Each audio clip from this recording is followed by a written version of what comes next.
Welcome to HOJO Radio.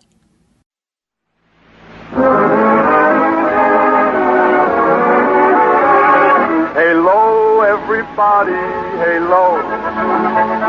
Hello is the shampoo that glorifies your hair. So hello, everybody, hello. For softer, lively curls and brighter, sparkling hair. So hello, everybody, hello. Hello, shampoo, hello. Our next popular broadcast aired from January 7th, 1941 to October 5th, 1952. It was created by producer Hyman Brown and based on the imprint given to the mystery novels of Simon & Schuster. In all, 526 episodes were broadcast. We proudly present to you Inner Sanctum.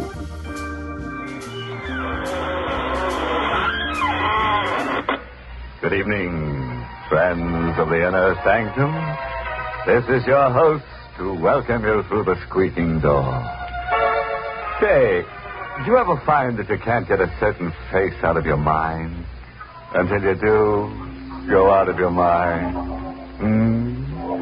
Like me and a guy named Joe, for instance.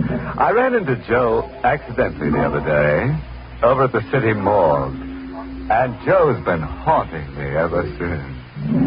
I can't get over the smug way he deadpanned me and then gave me the old cold shoulder routine.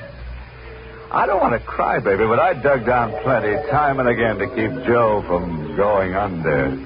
But no gratitude at all from Joe. Mister, I'm finished with Joe for keeps.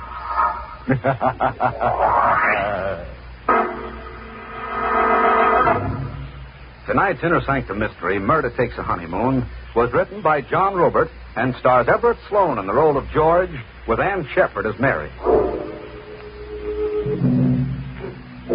And now for tonight's free lesson in how to improve your scream.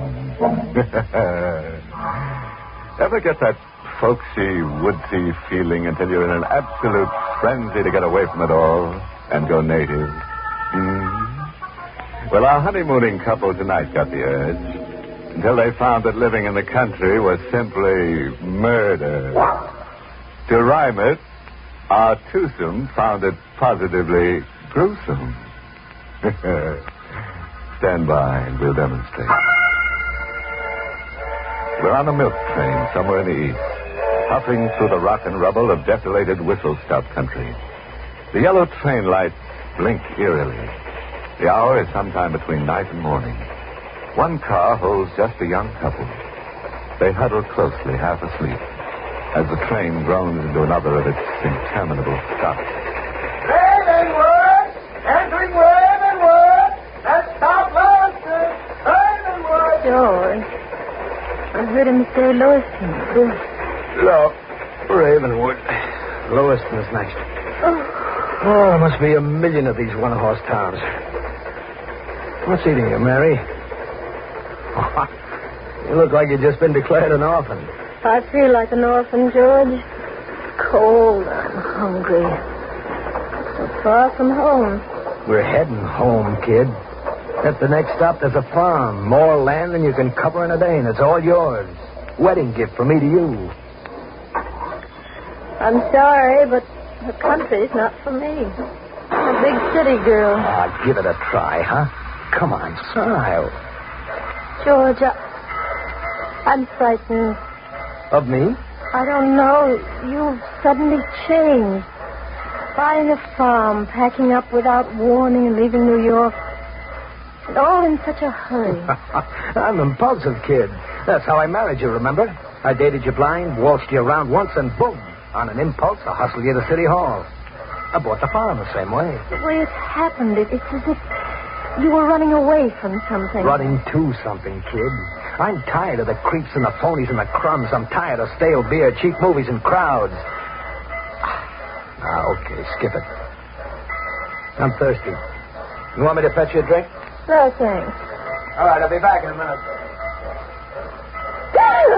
Oh, George! George! Hey, what kids? George! Got the jitters. There was a hand out there in the darkness, reaching toward me through the window. Oh, kid, your imagination's gone crazy. You're overtired. George, look. What's that? An envelope. Someone dropped it on my lap. It fell to the floor. Give it to me. What does it say? A crank note. Some country idiot's playing black hand. Let me read it. We don't like strangers in Lewiston, especially New Yorkers. Better be smart and read the train schedule back.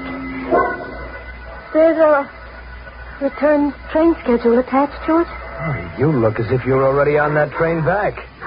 You scare easy, huh? How did anyone know we were coming? Well, that's easy. The real estate man who sold me Rain Tree Farms no doubt stuck the item in the local papers. Ah, come on. Shrug it off as a crackpot practical joke. A joke? You really want me to believe that someone drove 10 miles in the middle of the night to warn us off? Just to be funny? I'm laughing.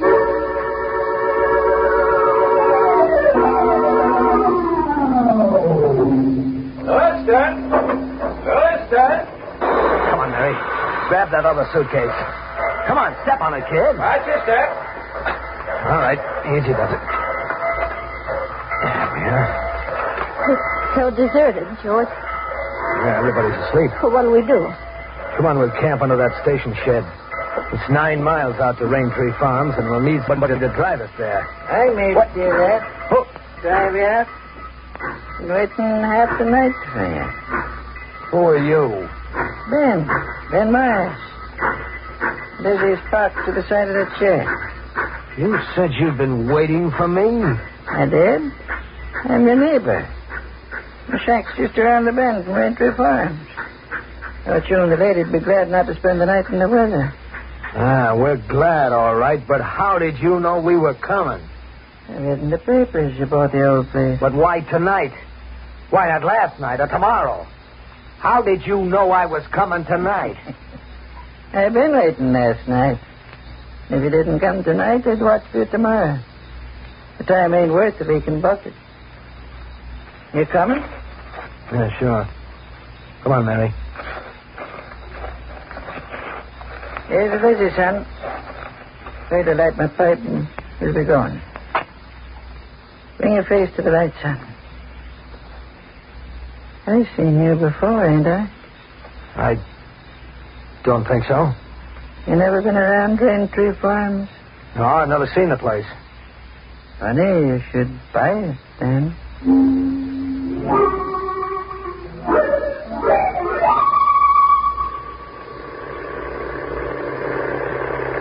Nobody's tried living in Rain Tree Farm now it's 2 years. Why? Some say that it's haunted. Some say there's a black curse in the house. You keep asking questions, kid. He'll have you seeing ghosts coming out of the chimney. Not ghosts, son, but corpses. Corpse. The last couple that tried living in Rain Tree Corners lay dead in the parlor floor. I seen them with my own eyes. Dead. Nobody ever found out what killed them. Another mile to Rain Tree Farms, folks. Go on, kid. Grab yourself 40 winks. I can't. I daren't close my eyes. George, what was that? Stop the car. It was a bullet. Someone took a pot shot at me. Missed you by inches. Check. Almost a bullseye. Somebody's no slouch with a rifle. What's the angle on this, Myers? Can't say. Except that shooting comes naturally to these parts. This is hunting country. In the middle of the night, in the dark? All night's light enough for shooting. Folks around here'd rather shoot than sleep. I'm not swallowing that. Somebody tried to kill me. That's a pretty big idea, son. Yeah, well, the idea's even bigger.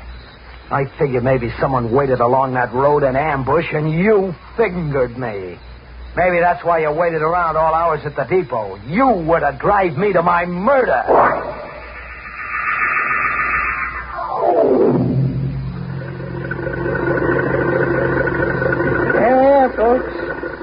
Raintree Farms.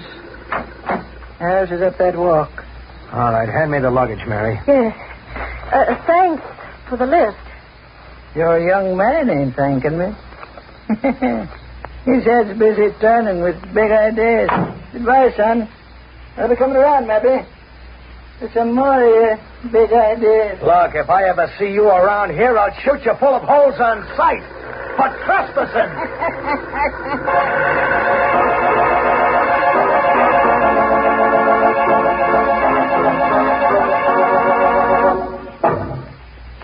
George.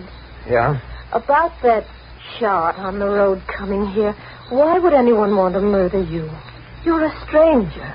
To keep me away from Raintree Farms, I guess. So why, if you own it? Why is a big letter, kid? George, you're concealing something. Who are you? George Stretch, your husband.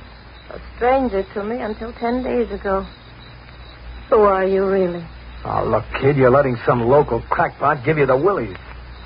Mary, a guy said something about for better or for worse just before I slipped a ring on your finger. Was it all a lot of idle talk? No, George. I meant it deep down. I'm sorry. That's more like it. What do you say we forget the spook stuff and hit the sack, huh? Coming? Mm-hmm. Boy, this joint sure needs a loving touch. And a coat of paint. Now to find the key. Wrong key. The real estate office mailed me 5 different keys. George. Now what? Somebody's inside. I see him moving left. Yeah. And footsteps coming to the door. What are you after, mister? Well, I was trying to get in. What's the shotgun for? Protection? You need it, yeah. I've seen you somewhere before, haven't I? No, you haven't. I've never been somewhere. Who are you? I'm George Stretch. This is my wife. We're the new owners. Who are you? Parker. Willis Parker. I mean, what are you doing here? Squatting? You broke in. No. I moved in. Just like that? Uh-huh. Abandoned place. Loaded down with county tax warrants. I bought a tax warrant and I'm in. I don't get it. Squatter's right. Go see a lawyer. You mean you won't get out? That's right. On what grounds? Look, fella. Right now I've got possession of the premises. That's a big chunk of the law around here. And I'm not going to stand out here in the dark arguing it out with you. Now beat it, fella. And take your valises and the dame. You're trespassing. Now, this is a trick to turn me back. Throw arguing with you. Start moving. The next one goes right in your breadbasket, fella. And keep going. Harry, Yes, George. head for the deep shadows and then drop to your knees and flatten out quick. I'm sick and tired of being shot at. George, put that gun away. Down, I said. I'm not heading back with my tail between my legs. Bullseye for me. Who was it that said this was a shooting country?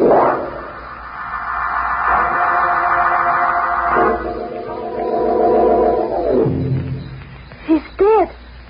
Oh, gee, I just meant to nick him. You killed him in cold blood. In self-defense, he was planning to tail us down the road and blow us to kingdom come. George, you're making that up. Just as an afterthought. Am I, kid? Who do you suppose took that shot at us driving up here? And that couple found mysteriously dead, the couple old Myers mentioned. Who do you suppose killed them? I want the whole truth. Why were you marked for murder? I said why was a big letter. You gotta ditch Parker somewhere. Ditch him? Hide him to protect ourselves, then forget that it ever happened and go about our business. You're not going to the police? No, I'm going about my business, I said. George, what are you afraid of? You got me confused with the answer, man. I've got to know or I'll lose my mind. Both Ben Myers and Parker thought they recognized you. You have been here before. Never, I swear, never. They had me confused with somebody else. I'll play along my way for a while. My way is the only way, Mary. Any other way is no good. I'll get that kerosene lamp and follow along. I'm giving Parker squatter's rights to the first big ditch I find.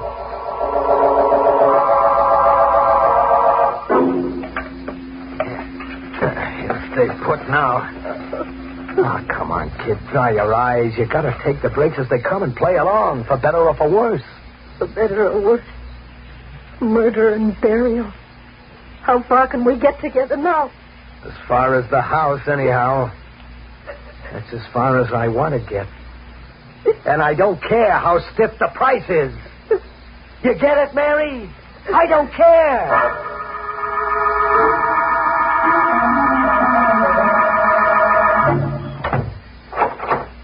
All right, now set the lamp on that table, Mary.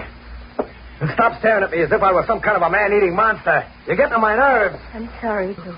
All right, that's better. Look around you. What do you see? The room is a wreck. Check and double check. The paneling's ripped out. The floorboards are up. Someone started taking the fireplace apart brick by brick. My property buy doesn't look so good, huh? George. What? What does it mean? Vandals always have a field day with an abandoned property. No, it means something else.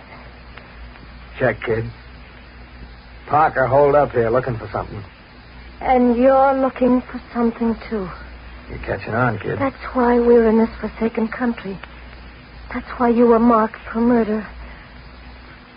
What are you looking for, George? A couple of things. One of them's a stiff. A fresh-faced kid who called himself Johnny Morrow came out here about 2 years ago. He was never seen again. Alive. And you know why, Mary? Why? Because he's still here. My kid brother never left this house. Alive or dead. Whoever bricked up this fireplace bricked it up to keep. George, if you find your brother, what then? Then I go right for item number 2. The jackpot. The jackpot? Do-re-mi, cash. Money piled as high as the Empire State. We parlay the corpse into a fortune. That does it. The hole's big enough to drive a truck through. Bring that lamp over. Closer. Closer, you dummy. Yes, George. See what I see? Walled in as if he was part of the building layout. Meet your brother-in-law, Mary. All right. Help me drag him out. Yes, George. Set him down over here. When he was a kid, he always came running to me when he got into a jam. There was a year's difference, but we were lookalikes. That's why the old man and Parker thought they'd seen you before. Check. They'd seen Johnny. Who killed your brother? His partner, a hoodlum named Wiley. Johnny and Wiley had pulled a payroll stick-up, a $50,000 job. Wiley tried to double-cross Johnny. Johnny holed up here with the payroll money. Wiley trailed Johnny out here, tortured him for weeks, and then killed him. Why? Why did Wiley torture Johnny? To find out where Johnny had stashed the money. But Johnny never told him. Johnny knew his goose was cooked anyway. How did you find out these things? Johnny smuggled a letter out addressed to me through old Ben Myers. The letter said nothing, but said a lot. Small talk, everyday brother stuff. Wrapped around 2 key words. The words were, search me. As kids, we used to play treasure hunt with maps we made up and sewed in the lining of our clothes. $1 gets you 1,000 that Johnny has a map sewn in his clothes. Now you don't have to ask why anymore, kid. But what? Who was Parker, the man we found here? A crook who hung around with Wiley. And all the time that's elapsed, why didn't you come here sooner? I was busy looking for Wiley for 2 years, across the country and back again, in South America, Mexico. Wiley was always one jump ahead of me. I caught up with him a month ago in Tampico. You caught up with him? Well, what did you do? I gave him a dose of what he gave Johnny. And then I killed him.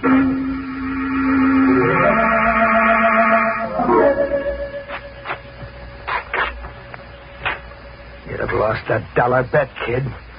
Same trick we had as kids. Yeah, a map inside his coat lining. You can read it? Sure, like the ABC. The dough is buried in a can 5 steps from the back door to the barn. The dough is practically in my hands. George, you'll have to give the money back. Back? Huh? And give myself up with it, huh? Yes, if you can find the courage. And tell Johnny he died like a chump for nothing. And tell myself I was just a sentimental sap dogging it after Wiley right into Tampico. And maybe get down on my knees in front of that ditch out there and apologize to Park if I haven't put a slug in him. George, out of your mind. Out of my mind if I listen to you. I'll lend a hand. Grab Parker's shotgun and watch for intruders while I dig that can up. And then I'll bury Johnny right on the same spot. Yeah, I'll bury Johnny right where he stashed those 50 G's for his big brother to come and get.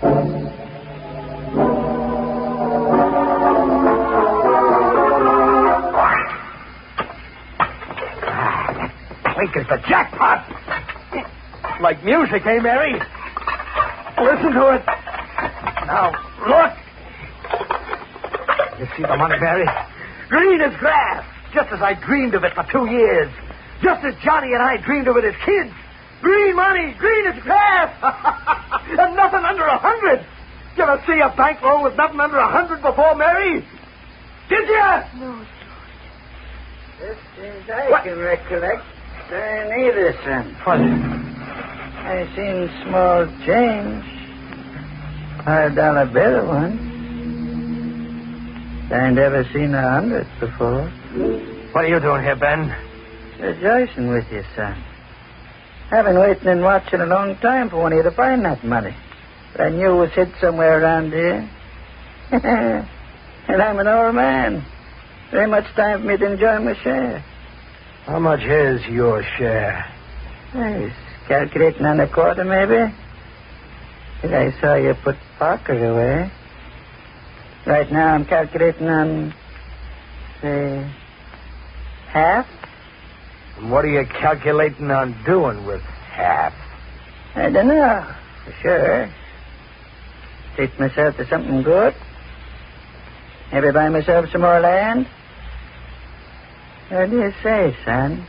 You made yourself a deal, Pop. I'm going to give you all the land you need. You're aiming to kill me. George, no. I got to, Mary. I'm not killing you, old man. When you came visiting just now, you committed suicide. Get up against that tree and turn around. Maybe if I go back to calculating the quarters? I said you committed suicide.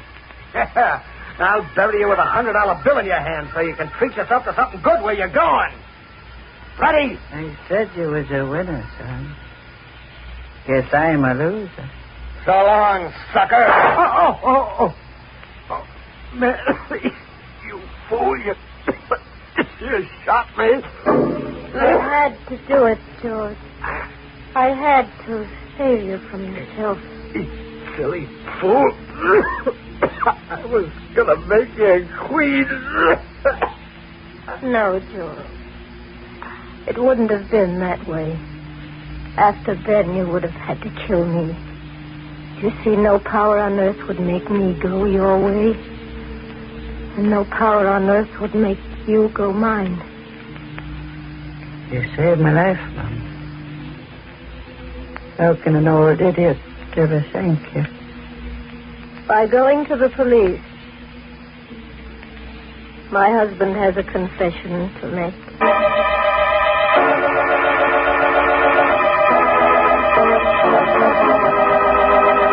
Oh, poor Mary. It got so she couldn't see the trees for the bodies. You know, until tonight I thought only Santa Claus came through the fireplace. Well, I guess everybody's doubling up everywhere nowadays. Like George. Mary's bullet left him doubled up. Still, that was a good choice of location. The fireplace for a corpse. Sort of, how to keep from growing cold.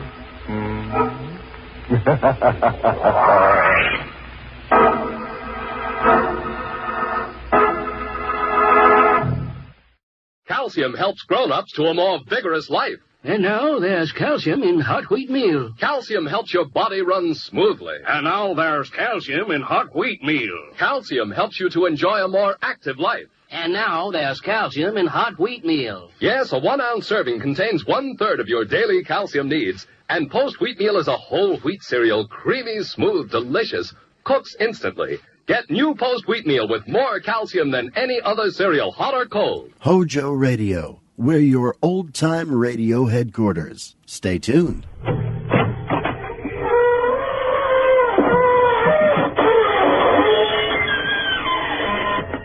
Good evening, friends. This is your host to welcome you through the creaking door into the inner sanctum. Come in, come in. We had a surprise visitation here a scream or two ago. A sightseeing delegation simply crazy to take it all in. One onlooker's mouth was so agape you'd think his face was split from ear to ear. Confidentially, chum, it was. The head of the delegation was terribly proud of his honorary title. Poor chap, it was the only head he had. Ah, yes. Things went along cozily until some wag suggested holding hands. We brought out a trunk full of hands we keep for just such occasions.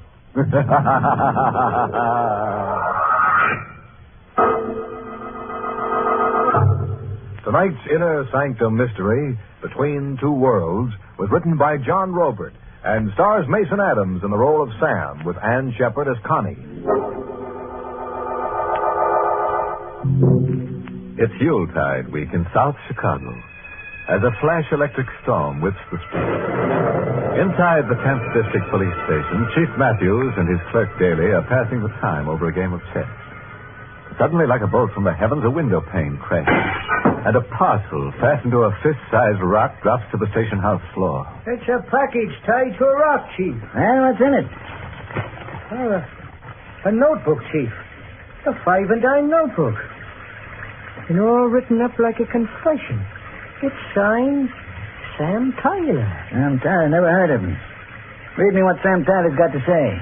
Ever come face to face with death and just stand around helplessly waiting for it to tap you? Waiting for the final count. While you're waiting, your heart is a big clock ticking off your doom. And inside your head, a moving picture's going on. You're looking at the story of your life.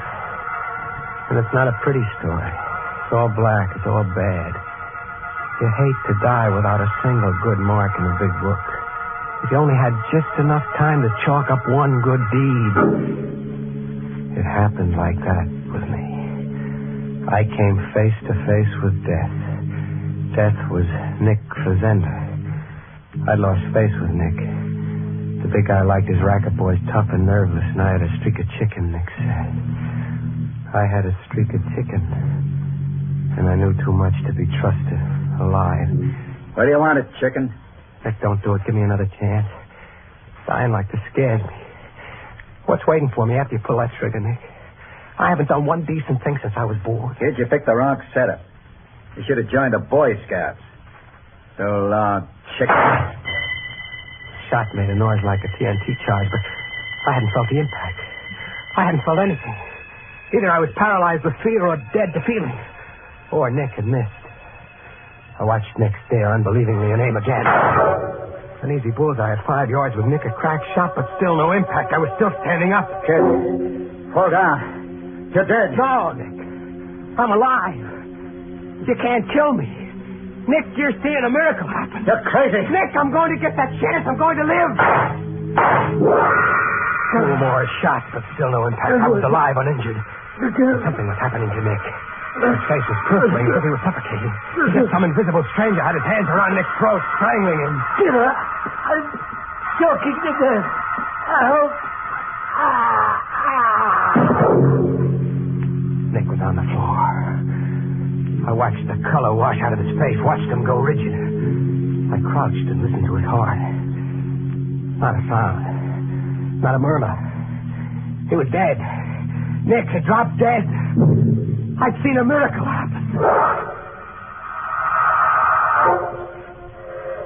I hopped a midnight freight heading east.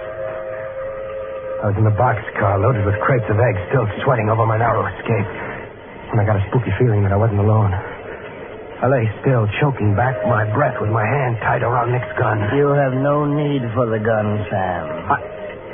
How did you know my name? I know all about you, Sam.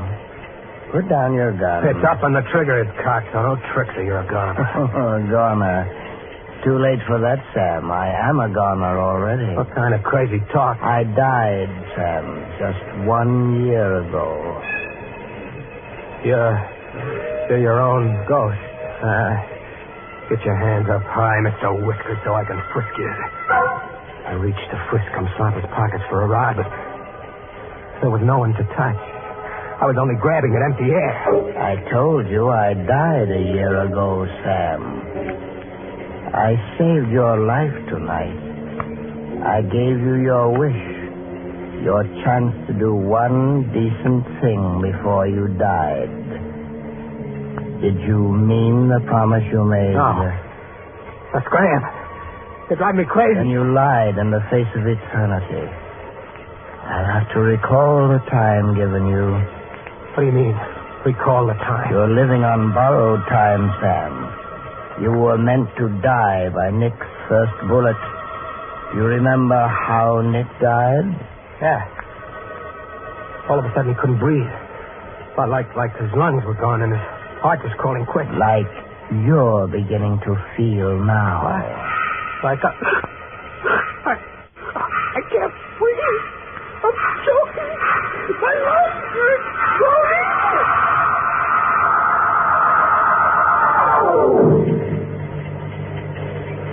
When I came to, Mr. Whiskers was smiling over You did mean your promise to tomorrow, didn't you, Sam? Sure I did. Anything you say. Then continue on to Chicago. When you arrive there, spend your time waiting in a restaurant called the Spread Eagle. Sooner or later you will be approached. You are to lend yourself to any situation that arises. Any situation, understand? Sure, I understand. This good deed I'm to do on borrowed time. What's your interest in it? Deeply personal, Sam. I am no longer among the living, but I have no place among the dead. I walk between two worlds. You see, Sam, in life I didn't have one decent thing to point to either. Through you, I hope to find rest.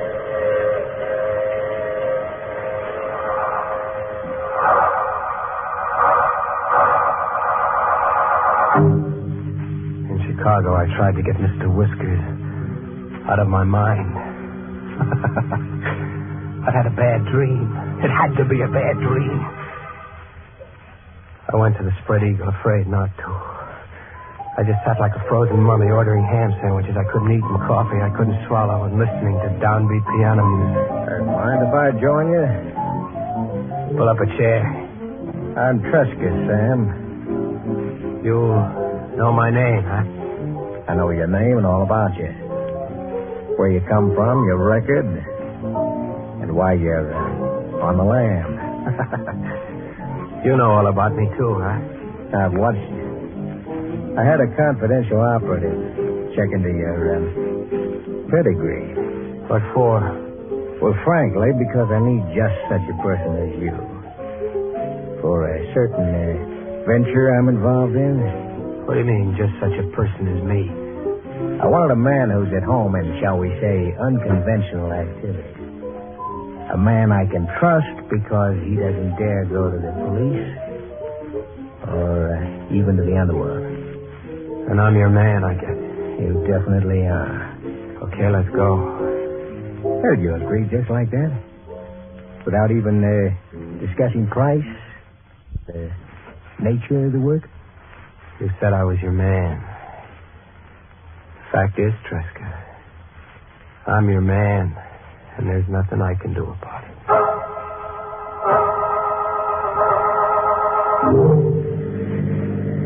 This is our destination, Sam. Here? In the middle of nowhere? Up that footpath over there, say 1/8 of a mile, you'll find a private lake. I own it. All right for you. Yeah, thank you. And there lies your first chore. Behind us on the floor of the car is a burlap sack. Its weight, I would estimate, is 118 pounds, more or less. What? We've been riding the court so long. We have. You're to carry the burlap bag and contents up that footpath to the lake and drop it in there. And without tears, Sam. Mind you, without tears.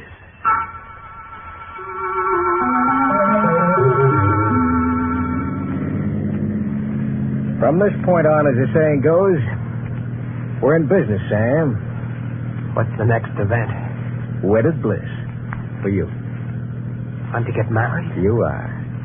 Tomorrow evening, you'll call on your radiant bride-to-be at this address. 15 Cantilever Walk. Yeah.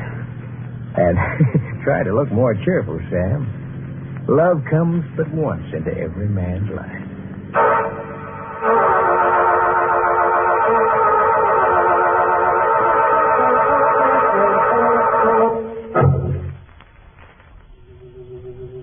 I could hear Mr. Whiskers giving me the horse laugh somewhere as I climbed the steps to 15 Cantilever Walk. Big gray stone as if someone had imported the side of a mountain. Iron over every window. And gloomy enough to give even a crepe hanging a St. Vitus dance. I rang the door buzzer.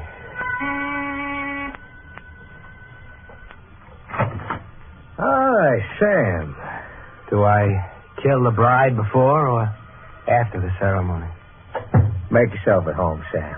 Wander about. I'll see what's keeping your blushing bride.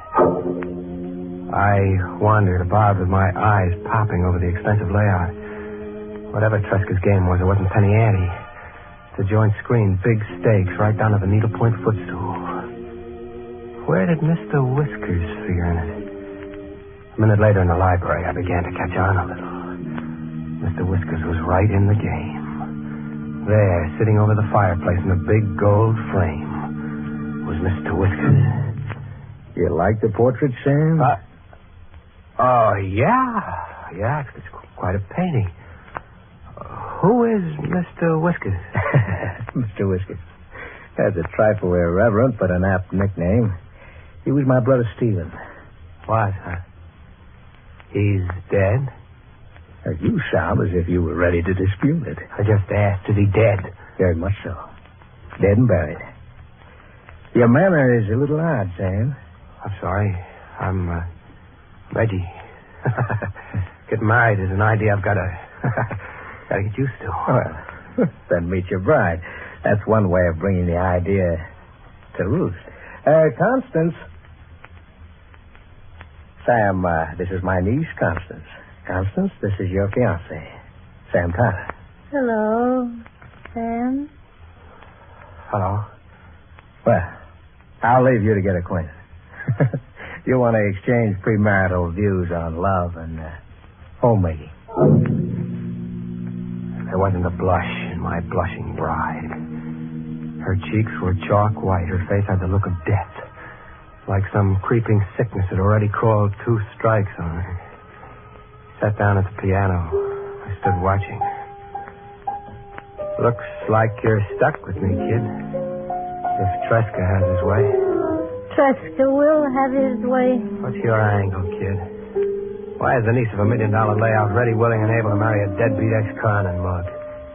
I'm obliged to marry. What do you mean, obliged to marry? The terms of my father's will. I inherit his estate at midnight tomorrow. Only if I married. It's beginning to make some sense. Mr. Whiskers up there was your father? Yes? Well, why pick me? A mug your uncle brought home. Why not scout your own dearly intended?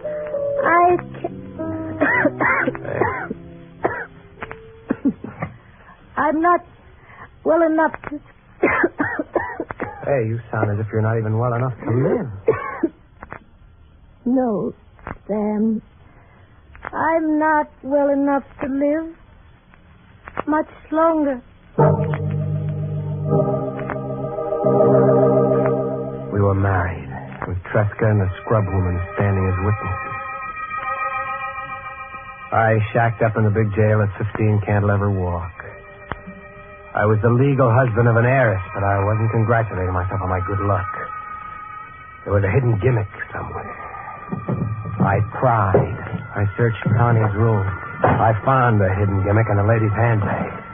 The handbag was crammed with the usual junk girl stock, a powder case, lipstick, nail file, comb, plus a driver's license and a Christmas Club bank book. But they weren't in Connie's name. The name on them read Ann Powers.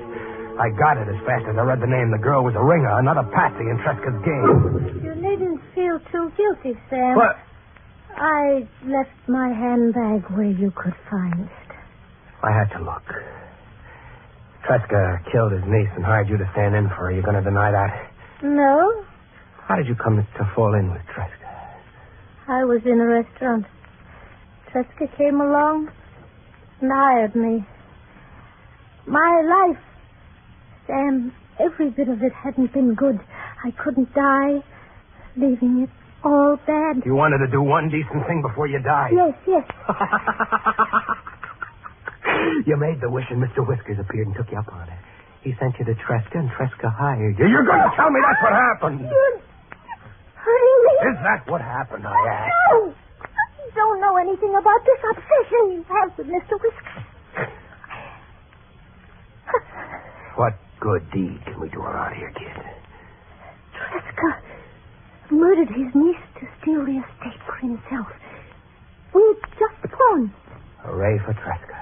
Connie's father left the money to charity if his daughter failed to marry. Constance refused to marry. She wanted the bundle to go to charity. Yes, to atone for her father's past. His life hadn't been much either. $1 million to charity, that's a lot of squaring up. That could be our one decent act, yours and mine, Sam. Make Tresca's scheme fail. Quite an ambitious undertaking for newlyweds. Huh?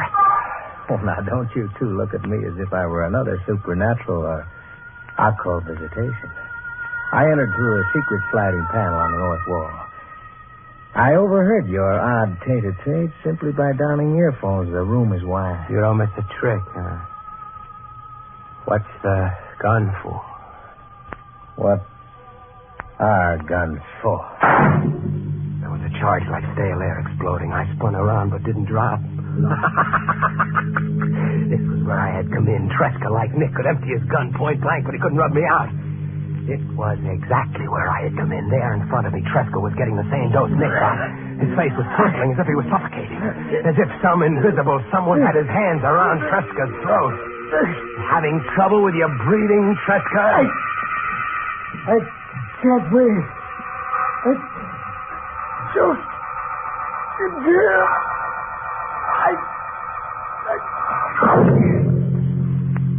He was on the floor, rigid, out for keeps like I'd seen Nick once. Is he dead? Deader than a doornail.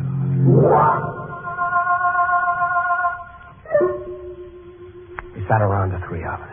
Tresca, the girl, and me, waiting for Mr. Whiskers. We sat all day and all night and through half the next day, but Mr. Whiskers didn't show. Mr. Whiskers didn't show, as if he never was. Sam. What? He exists only in your mind. You're waiting for a man who died a year ago. How do you explain that to yourself? I don't explain it. Maybe Mr. Whiskers doesn't have to come anymore. His job is done. One last thing, and our job is done. What? One last thing, Sam? The cops. We tell them what gives and hand $1 million over to charity. That's the one decent act, the purpose that brought us here. It's the purpose that brought you here. I just hired out to Tresca for pay. What about that wish you made on the docks, kid? It was different on the docks. I was sick and broken, hopeless. I'm not broke or hopeless anymore. I can buy a cure. I can take a trip, spend money, all kinds of money, have a good time I never knew. I can laugh. They're saying we shut up and keep the estate between us. Why not? In a way we earned it. No good, kid. I've got a promise I've got to keep. A promise you made to a ghost. My promise to tomorrow. But if you can't keep that promise because I won't let you. What if I won't let you cheat me out of my one chance to live? Like this? She backed away from the piano with Tresca's gun in her hand. The gun is no good. I don't kill, kid. You saw how I don't kill. That was before, Sam. You do kill now. Don't kill now!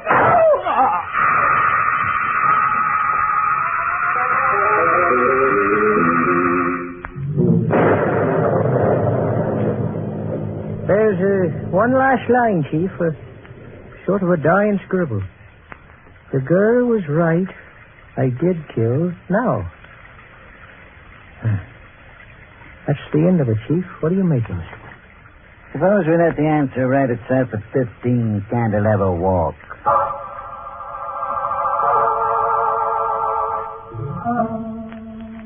Well, the confession's the McCoy, all right. That's Sam Tyler on the sofa, Tresca on the floor, and there's the girl out cold, still holding the gun. Got any pulse? No, she's dead. No visible cause, Davy. Just dead. I'm getting a faint pulse on Tyler. Sam Tyler. What? You the police? Yes. The girl shot you and you just about bled to death. You know the whole story, Sam. So the girl got to do that last decent thing after all. The girl didn't do anything. Her heart blew out after shooting you. We read your confession down at headquarters. My confession? Yes. This 5 and dime notebook. Yeah, see it? It was tied to a rock and tossed through the window at headquarters. You wrote it, but what we want to know is who delivered it.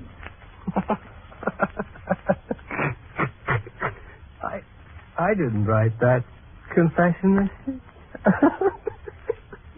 I didn't write it or deliver it. You didn't write? And it was the girl.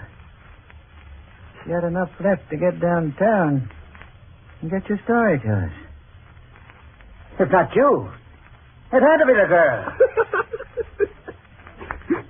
You'll have to ask Mr. Whiskers about that. If you hurry, you might catch him somewhere between two worlds.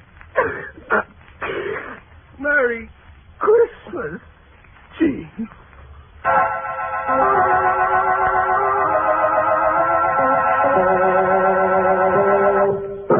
An irate taxpayer just told me the state of Illinois intends to mail a bill to Mr. Whiskers for that broken police station window. They're busy digging up a dead postman so he can speed delivery of the bill out of this world. Sad about Tresca. A perfect plot gone to pot because his brother, Olo Kaput, wouldn't stay put.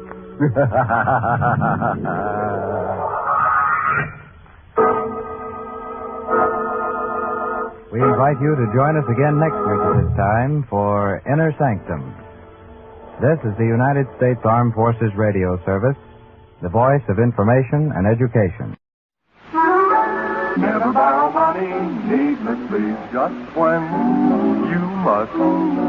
Borrow them where loans are a specialty from folks you trust. Borrow confidently from HFC. Household Finance Corporation offices are listed in your telephone book. Our next broadcast is a supernatural fantasy series that ran from 1943 through 1945. There were 78 episodes produced altogether. The show's strength was stories from famous writers of the two genres, including Robert Louis Stevenson, Victor Hugo, Edgar Allan Poe, and even Charles Dickens. One of the more unusual aspects of the show was that there was no music, other than between scenes. Some have claimed that this lack of music helps to keep the show from being dated, as it remains fresh to this day. We present to you The Weird Circle on HOJO Radio.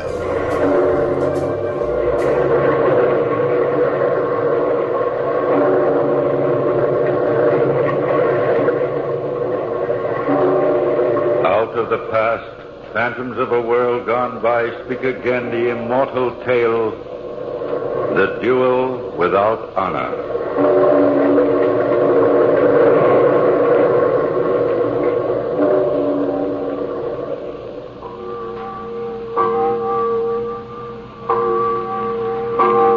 Time to go now, Major Alexis. He must rest. Yes, Father. This way. Has he told you nothing then about himself? Here at the monastery, we never ask questions. Oh, how much he's changed. As radically as my opinion of him. Once I disliked him intensely, Father. Oh, not Captain Zadomirsky. Oh, yes. Sit down, Major. Or perhaps you'd rather not tell me. Oh, no. No, I'd like to tell you. It was when Zadomirsky came to Valines from St. Petersburg. Dashing, self-confident, a skilled duelist with pistol and saber. And he had a way with women. Yes. Yes, that brought about much of his disfavor with his fellow officers. Of course, you're probably unfamiliar with military matters, Father, but we had an unwritten law in our garrison. Officers, regardless of rank, with seniority of service on the post, had an unchallenged field with the women of their choice. A sort of a method for eliminating squabbles among the men. Well, there was a Lieutenant Stam on the post who had coveted the vacancy which the captain had filled. He had known the captain at St. Petersburg. It happened that Stam had courted the most beautiful girl in the region, Mariana Ravensky, for months before Zadomirsky's arrival. And so, naturally, when the captain began usurping the lieutenant's place with Mademoiselle Ravensky, there was bound to be trouble. And things couldn't possibly go on that way for long without Stam taking action, which he finally did. He went direct to Mariana.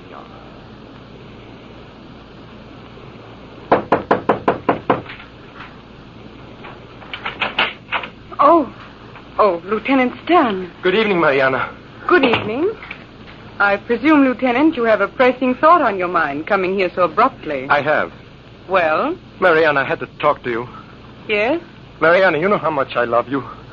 I'd do anything in the world to make you happy. You're hurting my hand, Lieutenant. Tell me that you love me, too. Say you'll marry me. Please.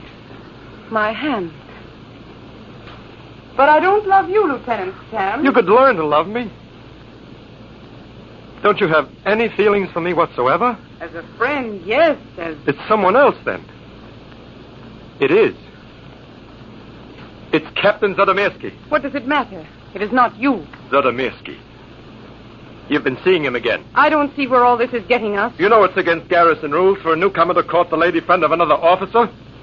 Yet you've been seeing him frequently since he arrived from St. Petersburg. Am I to be tied by ridiculous military rules, too? It is an unwritten law of the garrison. If Captain Zadomirsky has the courage to break so ridiculous a regulation, am I to forbid him to see me? Is that much more to his credit? He is a sensible man. Then you have been seeing him. As I suspected. How much more of this inquisition must I stand? Of course I've been seeing him. I find him a very interesting man. And a rich officer. Yes, but that matters little. He is not so ill-mannered as to pry into my private affairs. You and your spy. I want no more of it, you hear? Now, Mariana, calm yourself. Your heart, you know. Will not you care about my heart? Coming here antagonizing me. Telling me of your silly garrison rules. Am I to adjust my life to stupid regulations you soldiers consider honorable? You and your honor. Please, Mariana, don't excite yourself. I will if I want to. I suppose you consider it honorable to pry into a woman's secret heart. Just for your own selfish reasons. It was honorable of you to cross-examine me like this. It was... What is it? Nothing. You're so white. I told you your heart wouldn't stand it. Here, sit down. Thank you. Is there anything I can bring you? No. Water, perhaps? No. I know myself. It will pass in a moment. See? I feel better already. You must be more careful. Please, Lieutenant Stam. Go now. But, Mariana... Go. All right, Mariana. But let me tell you something. If I can't have you, no other man can have you either. Leave this house. Very well, Mariana. Good night.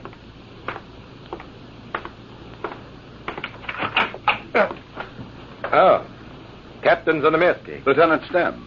Breaking regulations again. There is no law which forbids me seeing Mademoiselle Ravensky. Quite right. Only a code among the officers. Are you insinuating that I am... Only reminding you, Captain. Gentlemen, I will tolerate no quarreling in my house. Lieutenant Stam, please go as I asked you to. Very well, Mariana. As you wish. Good night, then. Good night, Captain Zolomirsky. Come in, Captain Zolomirsky. I've been expecting you. Your hand, mademoiselle. Your pardon. I wanted no scene. Don't mention it anymore. Dinner is almost ready. But, Mariana, you look so pale. Has anything happened? No, nothing. But it has. That Stam. He did something to you. No, I assure you, George. If he so much as lays a hand on you, I'll cut him to pieces. Please don't say that. I can't bear to think of you fighting. But, Mariana, fighting is part of my life. It is only that I don't wish to see you hurt. I appreciate your concern, my sweet. Promise me. You won't fight him. That I can't do. But I can promise you my love. All of my love, Mariana. Oh, my darling. Oh, you grow more beautiful every day.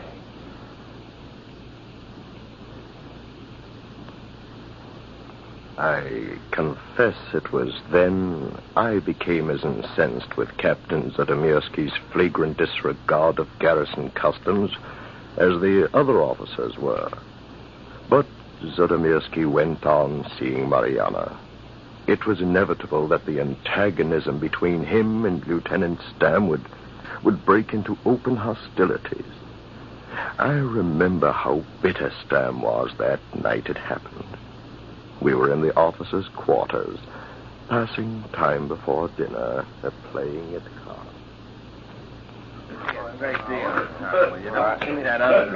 Hardly think it's as bad as that, Lieutenant Stam. Didn't he come here to this very room, Major Alexis, on his first day in full dress? An unheard of display. Yes, that's very true. And that house he bought. Cost a pretty penny. With its rifle range and its library, indeed. Even one's enemy is entitled to his own taste, you know. I wouldn't be at all surprised to discover money was responsible for his appointment of captain here on the post. Now, careful, Stam. Bear your little enmities.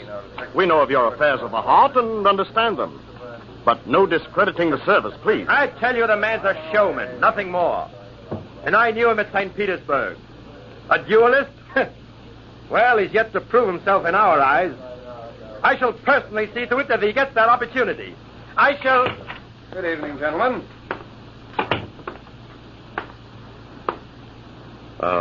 Good evening. I came for dinner. If I'm interrupting a game, I... Oh, no. Nonsense, Captain Zolomirsky. Come, sit down. But I don't mean to interrupt. You came at an opportune moment, Captain. We were just talking about you. Oh? About your skill as a duelist. Of course, I had to tell of your exploits at St. Petersburg. I sincerely hope I can live up to any reputation you have helped build up. You misunderstand, Captain. While these gentlemen extol the virtues of dueling, I'm not quite in agreement with them. Dueling is an accepted practice here, is it not? When one's honored at stake, yes. Professional dueling, no. Then I don't think I see what objection... Let me demonstrate. A pack of cards, please. Here you are. Thank you. There. Draw one, Captain. But what do you... Draw one. Go ahead. I'll match it. That's it. What have you? King of spades? Here's mine. An ace of hearts. Too bad for you if we've been betting. Forgive me. A little trick of palming I learned long ago. Now, do you see what I mean? No, not exactly, but... You have a shooting range, Captain, haven't you? I have. You practice with a pistol. Daily. And with a saber and foil, whenever I can find a worthy opponent. That's exactly the point. You practice regularly. Why? Well, why does a gambler practice card tricks? To become proficient. To be able to outwit amateurs. And I practice to become a skillful duelist, is that it? Something like that. Gentlemen, am I to stand here and be insulted? With one as skillful as you, Captain Zadomirski, dueling becomes not a redress for an insult to your honor. It becomes plain and simple assassination. Gentlemen, this man is mad. You may think so if you wish. He knows I will not challenge him. I am a match for him in any of the weapons of individual combat. He knows that from St. Petersburg. He knows it would rarely be murder to force him to fight me. Major Alexis, I appeal to you. Well, what can I do, Captain? I am a newcomer here. I bear no malice toward anyone. Yet he finds it proper to insult me, knowing I cannot challenge him, an amateur, as it were, and live with my own conscience. Well, what have you to say to that, Lieutenant Stram? I have not refused to accept any challenge he might give. But the odds are all against you. If we fight Captain Zadomirski's way, yes. Well, how else do you propose to fight? Speak up, Stam, and stop smiling so smugly. I maintain the captain is courageous only when he fights on his own terms, with his own weapons, in ways familiar to himself. Name your weapons. Name your methods. Patience. That is what I'm about to do.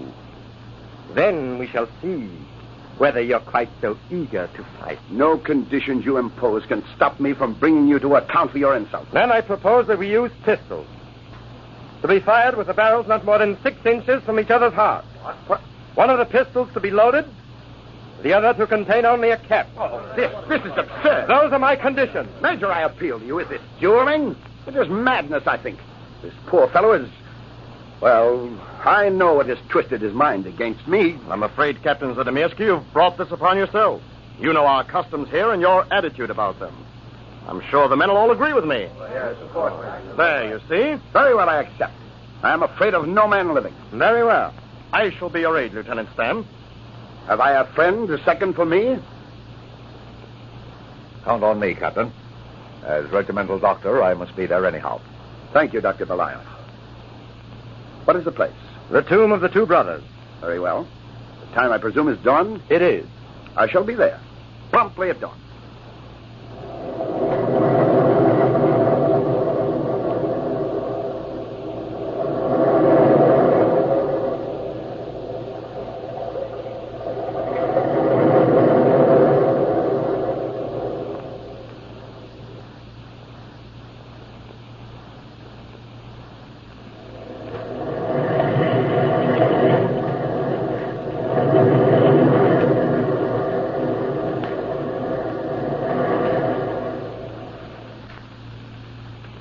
So, the time for this outrageous duel was set. And on the night before, Mariana, a long cape wrapped snugly about her, knocked on Captain Zadomirski's door. The night was dark, and from the sky fell sheets of silver rain. Mariana!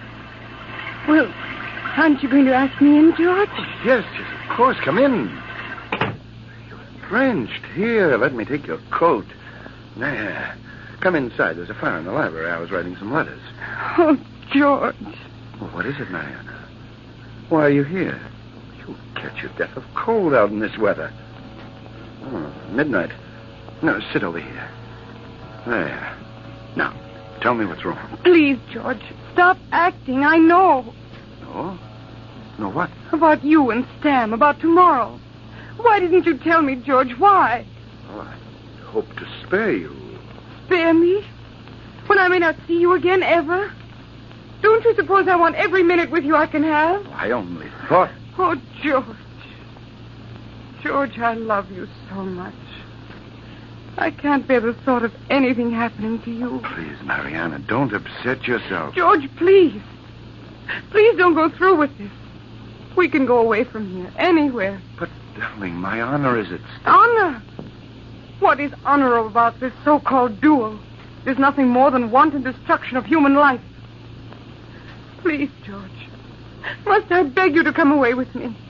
Mariana, I can't. But your life belongs to me now, too. Or don't you think that much of me? In the name of heaven, Mariana, stop torturing me. I love you with all my heart, but can't you see me, a skillful duelist, to refuse Stam's conditions? That would be an admission that I fight only when the odds are stacked on my side. And that would be cowardly. I could not live with myself. It would eat at my conscience until... George, I command you not to go through with it. Mariana, I love you even more for what you're trying to do, but I can't do what you ask. What? Even you would be ashamed of me. Could you possibly love a dishonorable man? I suppose you're right, George. I wouldn't love you the less. But you would come to hate me. George, whatever happens, remember, I shall always love you. Always. I will think of you every minute, Mariana. Goodbye, my love. I'll be waiting for you at my window tomorrow. Waiting and watching for you to write back to me. Until tomorrow, then, darling. Until tomorrow.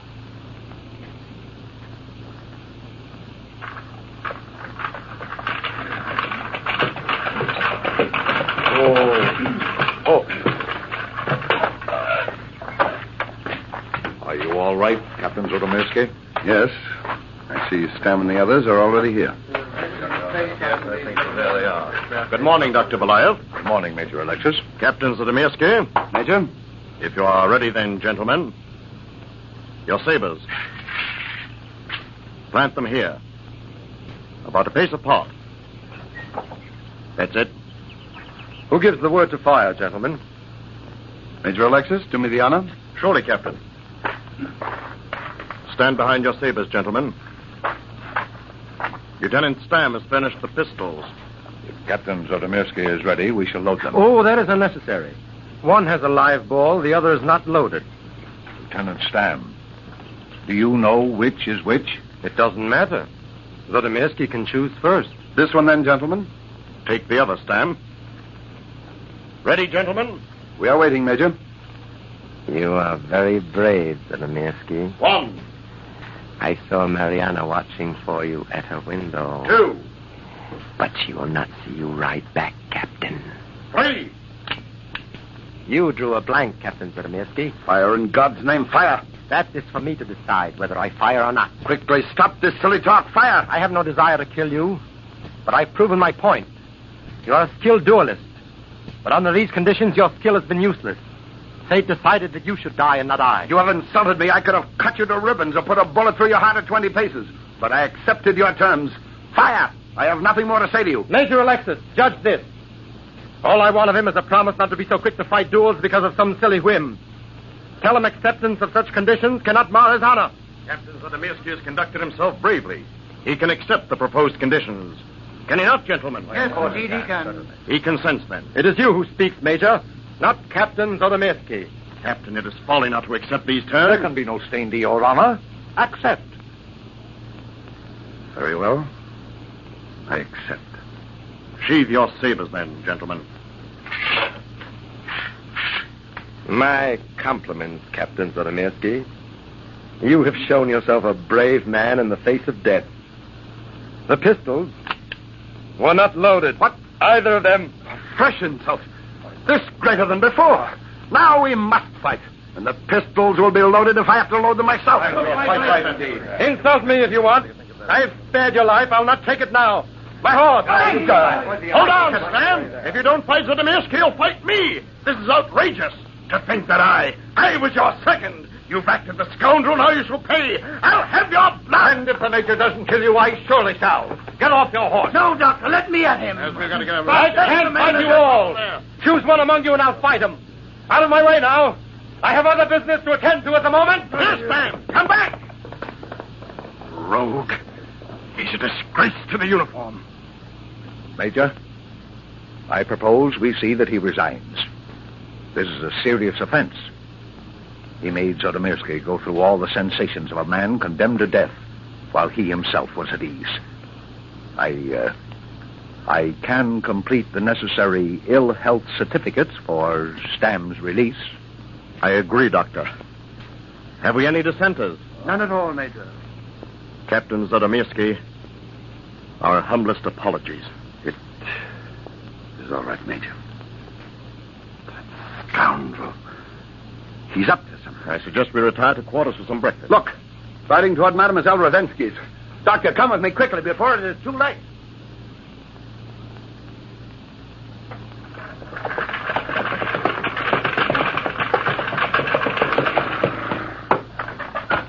Hurry, Doctor, hurry. She's not at the window.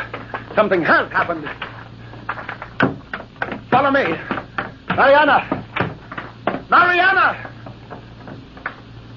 Mariana. Speak to me. Stand by, Captain. Let me see her. Is she... Yes. Her heart. Some great shock. It was a chronic ailment, I understand. No. Mariana, speak to me. Captain, help me lift her to the bed. Can't be. It's not true. Come away now, Captain. Come. He did it. Stam. I see it all now. The duel. The whole thing planned so diabolically. He never meant to fight. This was his intention all the time. To ride past her window. To make her think I was dead. He knew her heart could never stand that shock. He knew. Oh, come away, Captain. Come away. He knew. He shall pay for this. I'll make him pay for this if it's the last thing I ever do. Come back, Captain. Where are you going? I'll make him pay. I'll make him pay.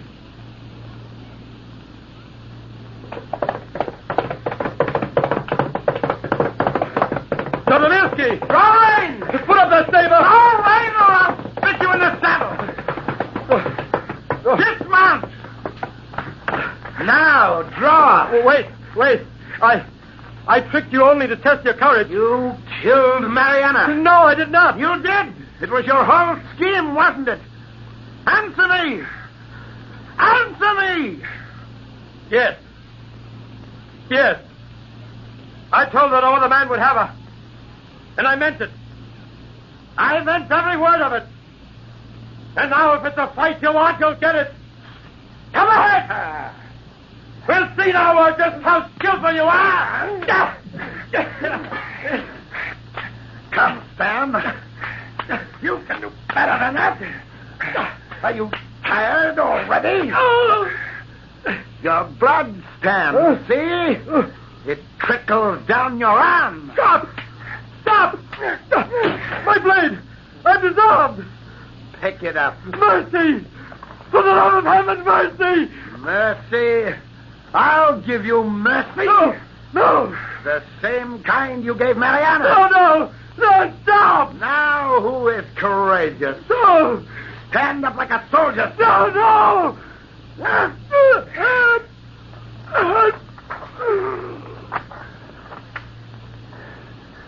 It's done.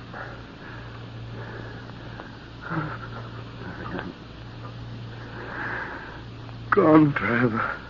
Mariana. I can't believe it. I can't.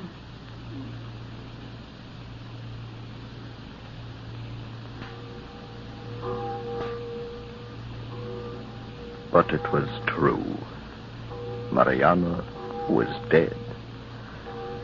That's all of the story I know, Father. How did he come here to you? One day, not long ago, we found him unconscious on the road outside the monastery.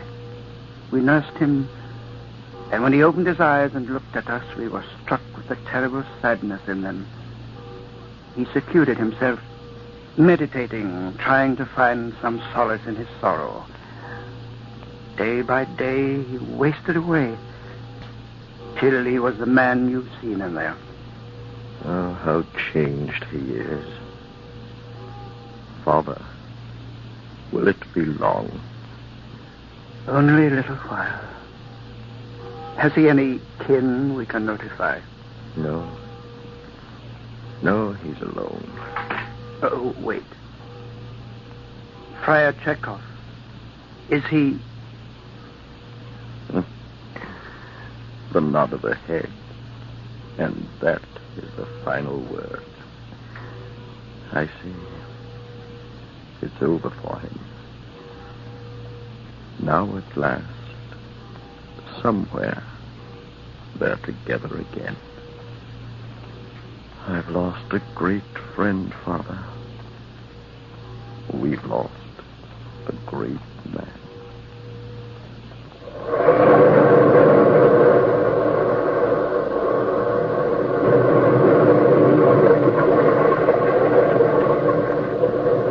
From the time-worn pages of the past, we have brought you the story, The Duel Without Honor. Bellkeeper, hold the bell.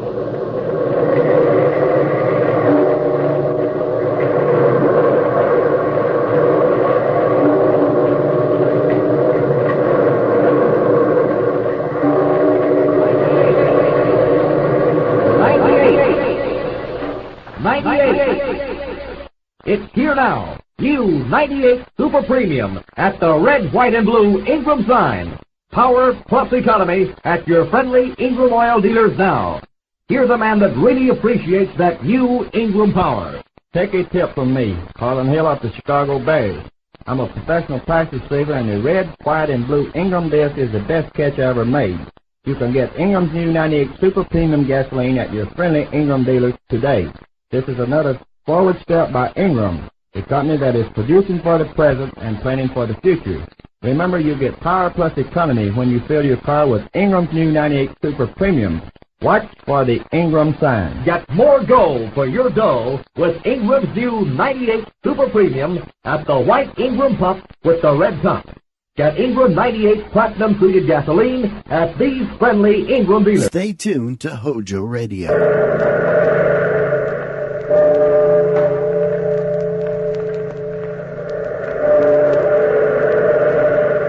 Out of the past, phantoms of a world gone by, speak again the immortal tale, The Spectre Bride.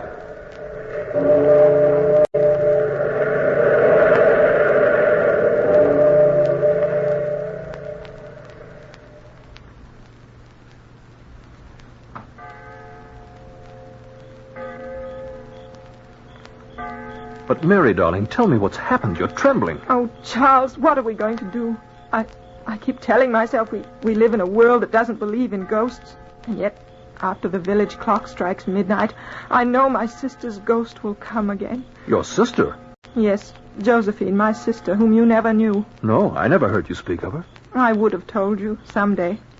We were very close. We were twins, you see, identical twins. 3 weeks ago, one morning, an hour or so before dawn, I was sleepless, so I went for a walk in the south garden down near the ancient chapel. Where we'll be married tomorrow. Can you see the bell tower from here? See there in the moonlight? Why, yes, I can see it. In its shadows hangs the bell that's never tolled. That night I looked up in the tower, and there she stood, looking down at me solemnly. I was terrified. For a long time we stared at one another, and then suddenly she was gone. But I don't understand. 4 years ago, when she was 16, we found her body one morning beneath the bell tower. Her face was drawn with terror, and we never knew why she'd gone to the tower or why she'd fallen from it. It was on the eve of her marriage, just as tonight's the eve of ours. Oh, my darling, is this all that frightens you? Believe me, it was only some illusion of the moonlight. No, you see, I've seen her twice since then. 2 weeks ago tonight, she stood under the elms, just yonder, near the chapel. Saw her quite clearly as she walked down the path and disappeared in the darkness. For a time I was so frightened I could hardly move. At last I followed her. But before I reached the highway, the carriage drove away. What carriage? I don't know, Charles. I don't know. It's so hard for me to tell you this. It's like a terrible dream haunting me every minute that keeps warning me and warning me. And I'm frightened because I don't know what to do. Oh, there's nothing to fear now, nothing at all. Then a week ago tonight, soon after the village clock struck midnight, I saw her a third time from my bedroom window. She came over the lawn from the direction of the Dunhill crypt, and she walked past the chapel again, down that same path. A little later, I heard the carriage on the road. You mean she went away in this carriage? Yes, she went away. But what can it mean? That night, I knew she was more than a ghost. She was real, alive, even as you and I. Could it be, then? Are you sure, Mary, your sister's really dead? It's happened before. No. That night, I went to her tomb. Mary. I had to be sure. So I took the key. The family crypt is next to the chapel. You've seen it many times. I went there, secretly. Mary, darling, don't tell me this. It terrifies you to speak of it. But I must, Charles. You see, Josephine's coffin was open and empty. What? Then she is alive. No, you're wrong. On Sunday, I went again to the tomb. This time, the coffin was closed, and she lay inside as beautiful as when we placed her there 4 years ago. You must believe me, Charles. It's not the product of some extraordinary nightmare. But if it's true you've seen this ghost, isn't it the specter of your sister whom you loved? Charles, Father sent the carriage to London for you this afternoon because I have to tell you this. I love you more than anything in the world. And for that reason, please try to understand me, Charles. I will, Mary. You must go away and never see me again. You must go away now, tonight. Leave you? Oh, no, you don't mean that. I do mean it. I must. It's the only thing left to do. I'm terrified of what may happen if you stay. But you don't know what you're asking me. How can I leave you when we're to be married tomorrow? But you don't understand. You must go. I won't let you stay. Then tell me why. There's more to this than you've said. Tell me the rest of it. It would do no good. You'd laugh and call me a silly, superstitious woman. And then it would happen as it must have happened before. To Josephine. No, Charles, please, I beg of you, go away. Find another girl to love you and forget me. For your own sake, please do as I say. Mary! Here we are, Father, in the garden. Oh! Does Sir Edward agree to this separation? He doesn't know anything about it, Charles. Don't tell him.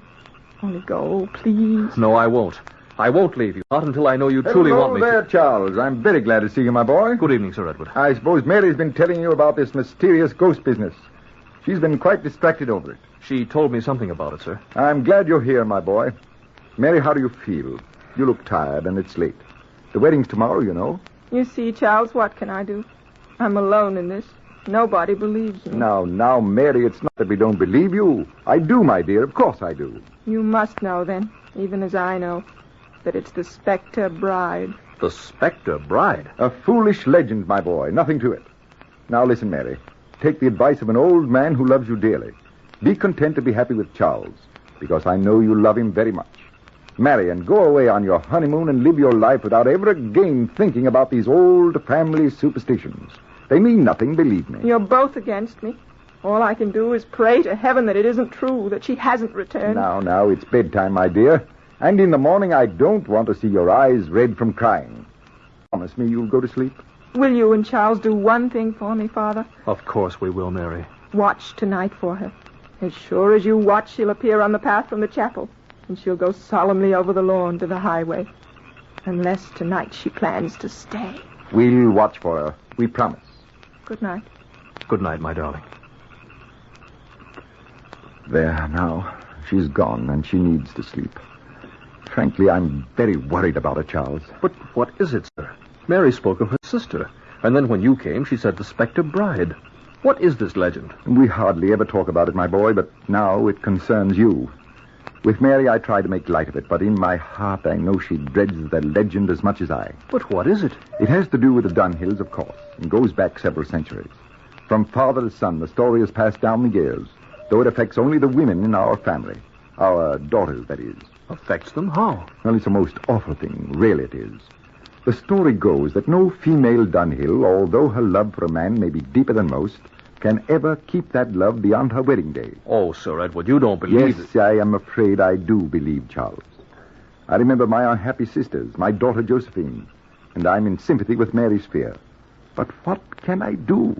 And how does the Spectre Bride figure in the legend? With her, whomever and whatever she is, the dreadful curse began.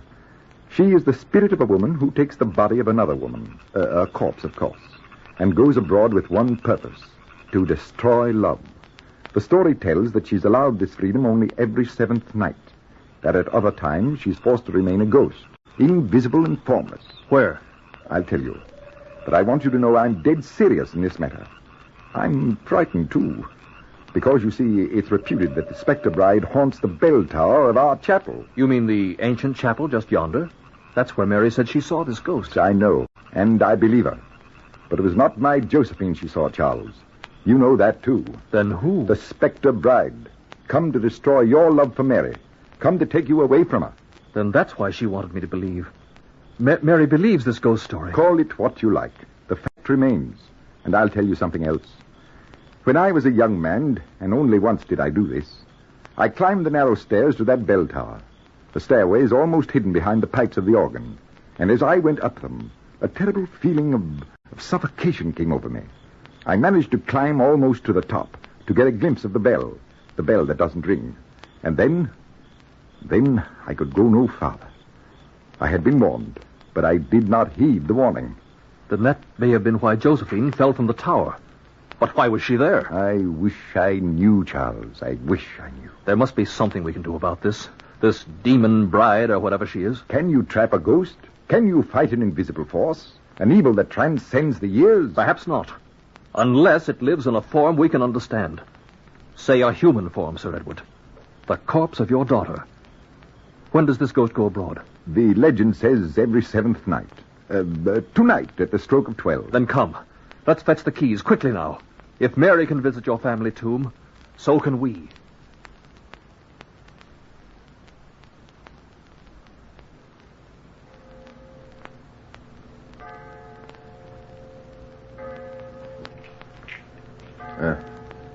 Here, Charles. Here's the key. All right. Let me hold the lantern. Yes, sir. I'll have the door open in a moment. You see, the family crypt adjoins the chapel. And just above us there is the bell tower.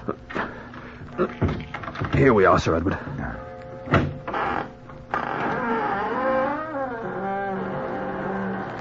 Josephine's coffin is the silver one near the north end of the crypt. Come along. Charles, look. Is that her coffin, then? The one that stands open? Yes. Open. Hold the lantern high. The coffin's empty, just as Mary said. Then it's true.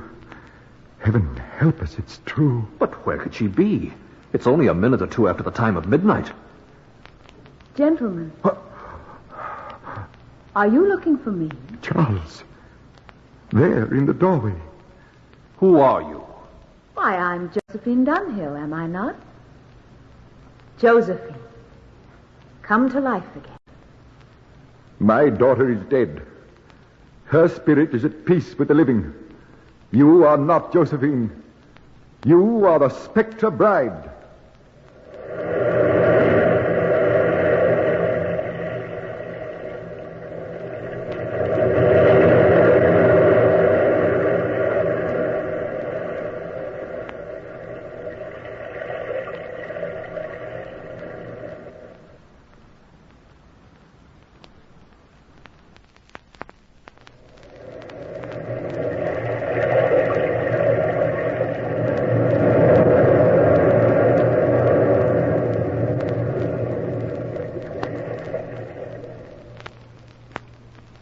Are you sure that I'm the Spectre Bride, Sir Edward? Yes, and we've felt your evil ghost before.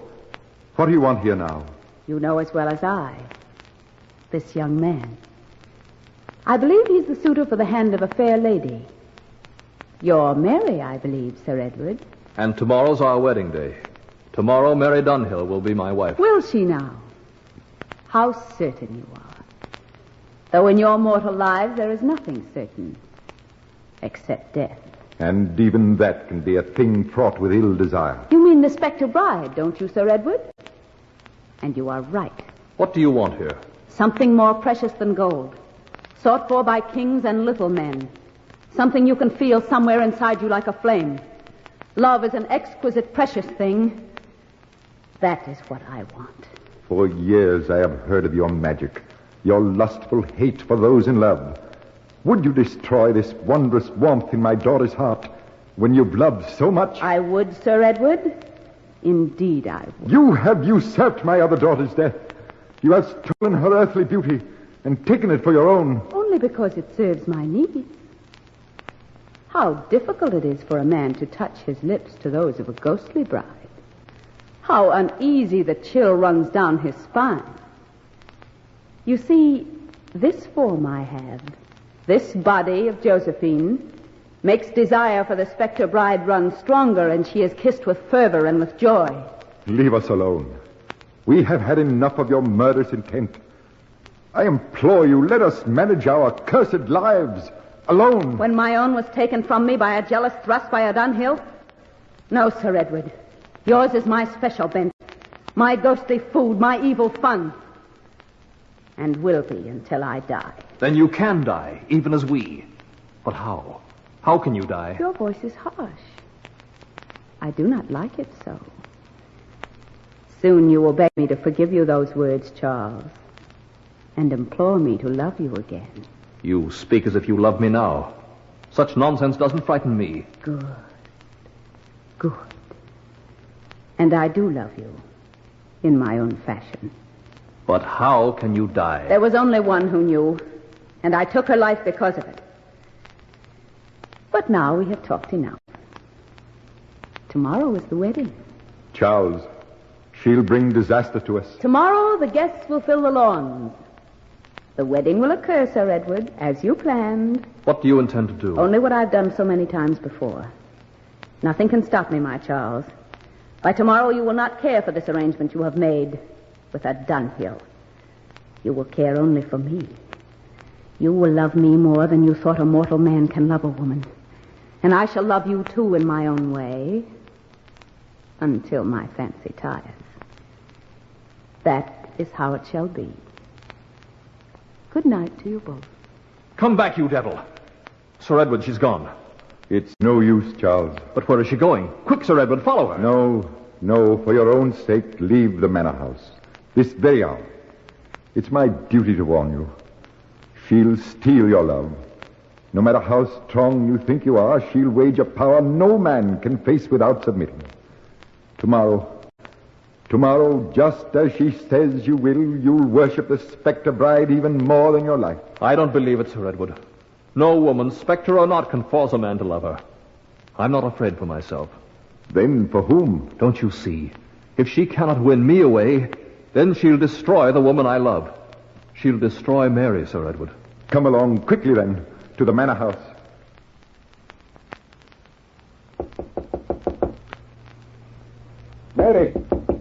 Mary, are you all right? Open the door, Mary. What's the matter, Charles? Did you keep watch for her father? We did indeed. You were right, Mary. The spectre bride's here, somewhere at the manor house. Lock your terrace doors, my child. Lock them. I'm not afraid. But you are afraid. Your face is drawn and pale. It's not I who should fear her, Charles. I can see now that father is resigned, as I am. Charles, take my hand a moment. Mary, my darling Mary. Tomorrow was to be our wedding day. Now she has come. I know you're no longer mine. Mary, don't say that. Don't. Then I'll say good night instead. Good night, my child. Take care. Good night, Father. I've done as you said. They're gone. You are sensible as well as beautiful. The others foolishly fought me, and their loss was greater. I've despaired enough. There's a limit to unhappiness. On the one side, tears. And beyond sufficient tears is death. How wise you are. Can it be that you really don't love my Charles? I love him more than you know. But you were resigned when the others cried and hated me. As my sister did. She whose body you inhabit now. She tried to win him back again. Did she succeed, and did you kill her because of that? She did not succeed. She came too close to a secret I keep vigil over. And she died because of that. Why do you destroy us with your terror? Who are you that make the Dunhill daughters your special lot for vengeance? You have asked enough. I'd rather you lived a life of my incessant torment than kill you now because you feel this curiosity. What do you want me to do? Leave me to enjoy your sorrow. As the sun rises, Charles will wake to my magic, and he will love only me. No. Ah, here is your wedding gown, the lovely veil. I shall wear them well, and Charles will marry the spectre bride because he desires her more than anything in the world.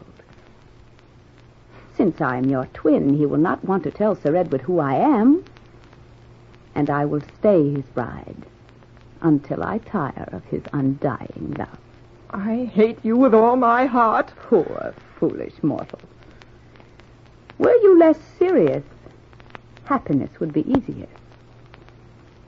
Good night. When you love again, we will meet.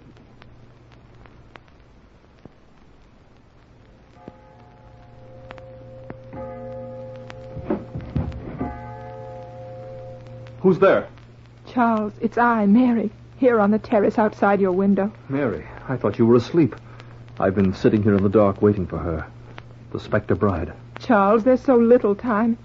Will you help me? Do you love me still? I'll always love you, Mary. Always. But the dawn will come, and then it'll be too late.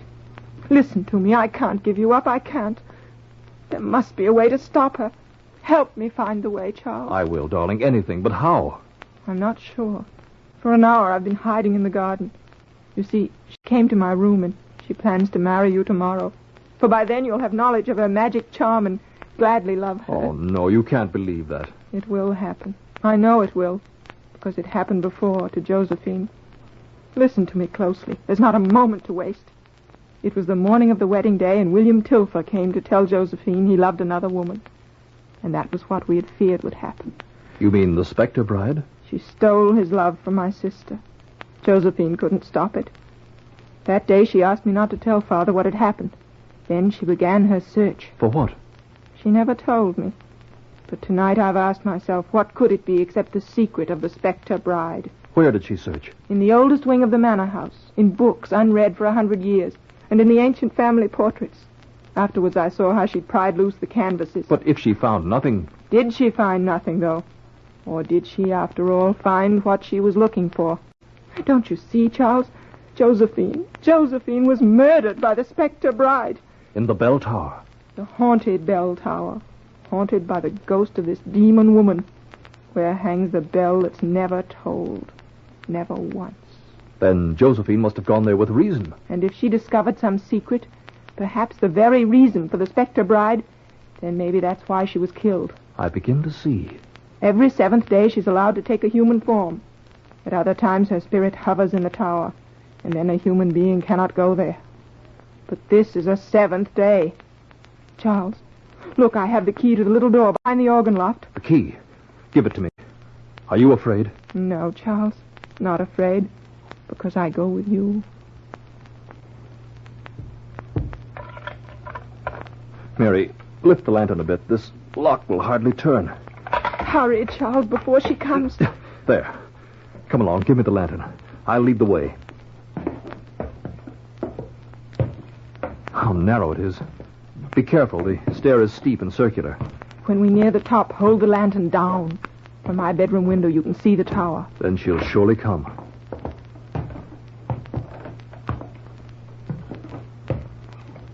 I pray to heaven we're doing the right thing. I pray we are.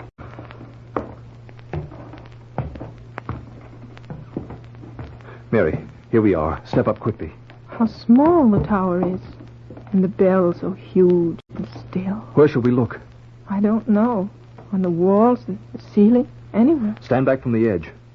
Now you can see how easy it was for Josephine to fall. Why, if the bell rang, you could scarce escape its motion. There's so little room. Look on the bell itself. Here, follow the light around it. There's nothing here, nothing at all. This bell must be as old as the chapel itself. Why has it never tolled?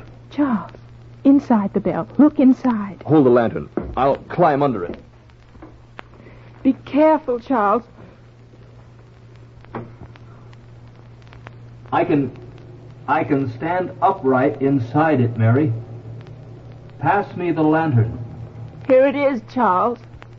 Can you hear me? Yes, But what do you see, Charles? Is there any... Mary, there are words here. Lots of them.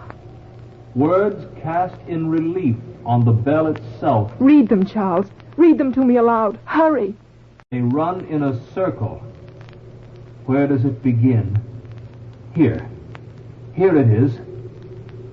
Silent be this bell until the time when one of my kinsmen, whose love is greater than the sorrow of losing it, shall ask forgiveness of Margaret Tulliver for John Ashley Dunhill, who because of his jealous love did slay her in this tower on our wedding day, 1365. Only then will this bell toll, and the specter of my bride be deposed, and her evil curse expelled. This is the legend, then, that Josephine searched for, and died because she found it. Charles, come out. There's someone on the stairs. Take the lantern. Quickly now. Keep me safe from her. Don't be afraid. Stand back against the bell. You have invaded my tower. Is it yours now, Margaret Tulliver? Or does it once again belong to the Dunhills? You have found the legend. And for my ancestor, I beg your forgiveness. He died with remorse for what he had done. And I live with a love in my heart far greater than the sorrow of losing it. Hold the bell still. Stand against it before it moves. Mary, come here to the stairs. What are you afraid of, Margaret Tulliver? Afraid the bell will ring? I never loved him, your John Ashley Dunhill.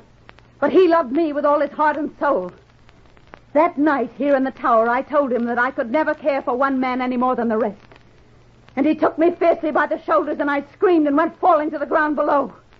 And then I cursed him and swore to destroy his jealous love, to always destroy the love of a woman, Dunhill. But when he died, he knew he had left a way to you, because the bell will ring and unbind you from the earth. Look, even now it moves. Can you hold it still with your spectral charms? Charles, keep back. Come down, Mary. Let her hold back the sound alone.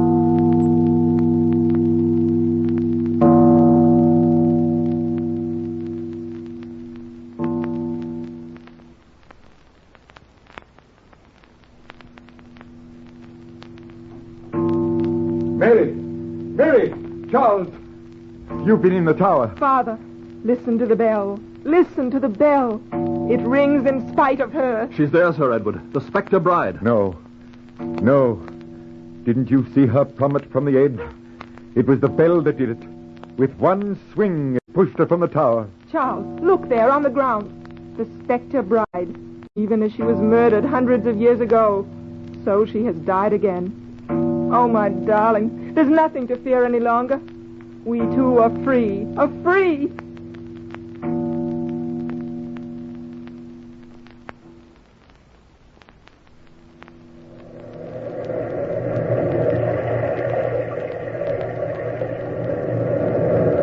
From the time-worn pages of the past, we have brought you the story, The Spectre Bride.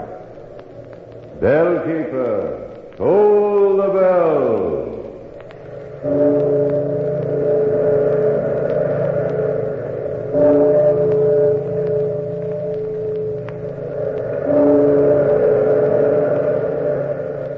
Sometimes when we're tired, we make mountains out of molehills. We putter around till even the easiest job seems impossible. Now, if you're that tired and pale besides, your doctor may find you have a borderline anemia, resulting from a ferronutritional blood deficiency. Then you need ironized yeast tablets. They help build up your strength by building up your red blood cells. So take ironized yeast tablets to get back your color, your vigor, your driving energy. Ironized yeast tablets. Our next broadcast was one of the premier drama programs of the golden age of radio and was subtitled Radio's Outstanding Theater of Thrills and focused on suspense thriller-type scripts, usually featuring leading Hollywood actors of the era. Approximately 945 episodes were broadcast during its long run, and more than 900 still exist. The protagonist was usually a normal person, suddenly dropped into a threatening or bizarre situation.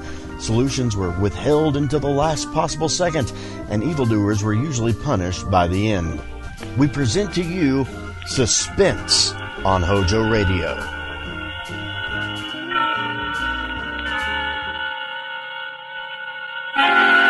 Suspense.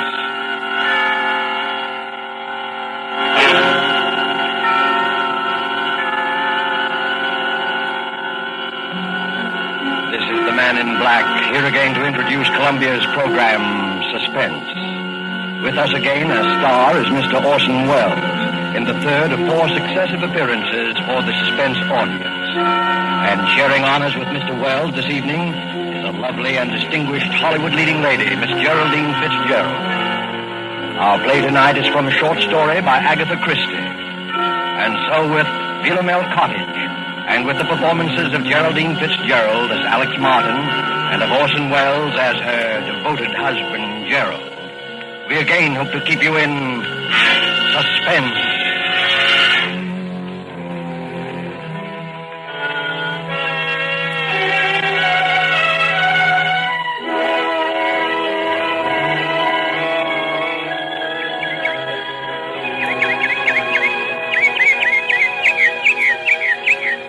Philomel Cottage. What's that, Alex? I was just reading this sign over the gate. What does Philomel mean? Are you joking? No, really. Why, you little cockney. You've been here for 3 weeks and you still don't know. Philomel is another name for the bird that's supposed to sing only for lovers. You've been hearing it every twilight. Oh, nightingale. Of course. That sign, Philomel Cottage, is the main reason I wanted this place for us. Glad you bought it. Gerald, this was a 50-50 investment, and you know it. 50-50, £1,000 from me and 2 from you. What else could we do? You couldn't touch any more of your capital at the time, and... Well, when you find a country cottage that combines old world charm with new world plumbing, you want to grab it. And we did have to have the place, didn't we? Yes, we did. I've often wondered if you went a bit lonely. Lonely? With you? I mean, well, after living the city all your life, pretty much to ourselves, you know. 2 miles from the nearest neighbor. From the nearest eavesdropper, you mean? What an utterly hopeless romantic I married. Well, you can't get out of it now. No. Oh, Gerald, you know what day today is? Today, it's the 13th. It's our anniversary, darling. We've known each other exactly a month. No, exactly 30 days. Oh, Gerald, really now? No, really. What is it, dear? You have the pain again? No. Just a little indigestion, I think. There. Do you want me to get you your pill? No. Well, dear, it's 11:25. Better get on to the village. How to get that camera equipment. And the human timetable walks through the garden gate. My dear, there's nothing wrong with system, even on a honeymoon. Sooner I go, sooner I get back. Oh, come on, Gerald. Forget your old photography. Why don't you stay and do some gardening? It'd be good for you. Better for old George. He gets paid for it. He's not due again till Saturday. The place will go to rack and ruin. Over my dead body. Goodbye, dear. Don't walk too fast, dear. Remember the last time. Be careful, darling.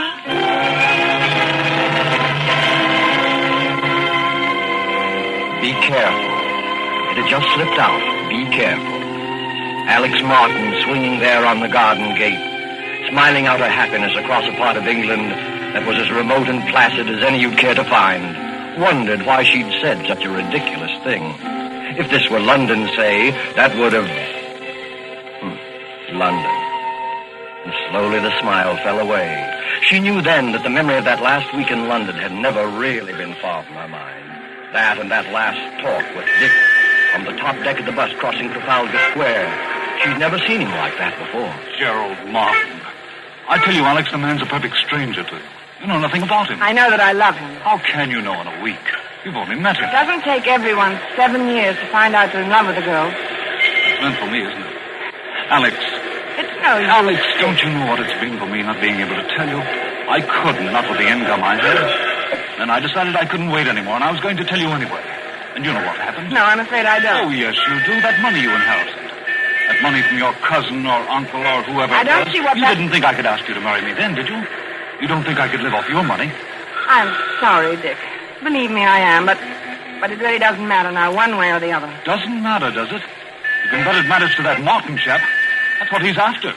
You mark my words, he's after your money. Dick, it might interest you to know that Gerald has money of his own, far more than I have. And more than I have. Maybe that's the difference. Oh, I've had enough of this. I'm getting off at the next stop. Alex, please. All right, but let me tell you something. If you think I'm going to let Gerald cut me out and not do anything about it, you're very much mistaken. I'll catch up with him, do you hear? I'll catch up with him if it's the last thing I do.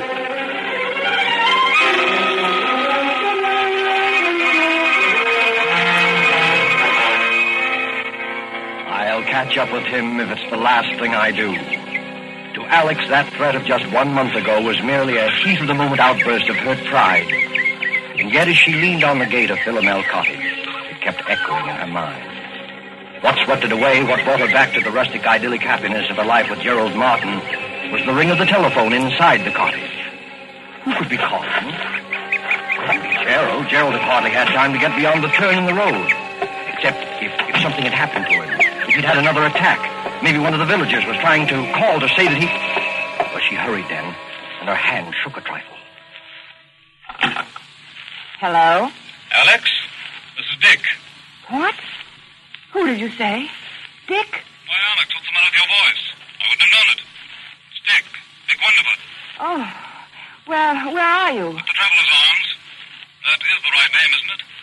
Or aren't you acquainted with your village pub? You mean you're here? Yes, I'm on a holiday doing a bit of fishing. Any objection to my looking up you two good people this afternoon? Oh, no, you mustn't. Why, Alex. I beg your pardon. Of course, I won't bother you if you'd rather I didn't. I'm sorry, Dick. I only meant that we'd be away this afternoon. Won't you come this evening? Thanks very much, but I'll probably be away by then. Depends upon whether a pal of mine turns up or not. Goodbye, Alex. Goodbye, Dick, and I hope that... Best of luck.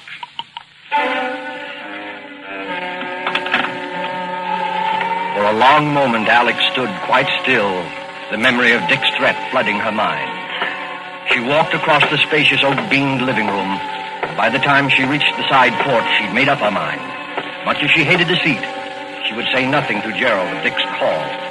She stepped out into the garden, and for the second time that morning got a surprise. There, big as life, was her gardener, busily trimming the hedge.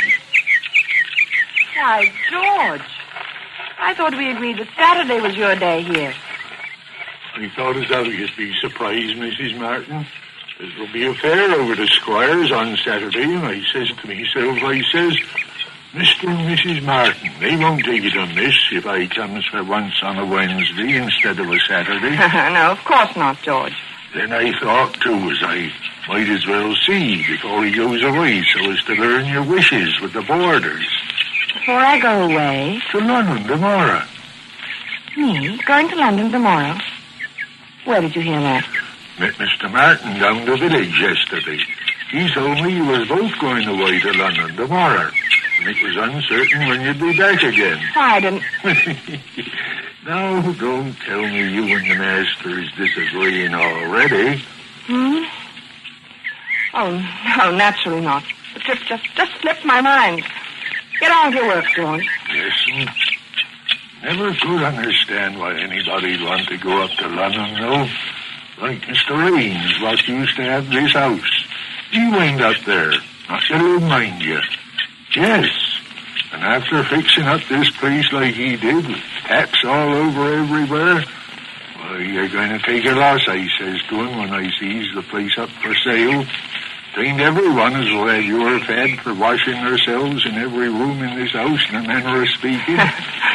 But George, he says to me, I'll get every penny of £2,000 for this house. And sure enough, he did. He got 3,000.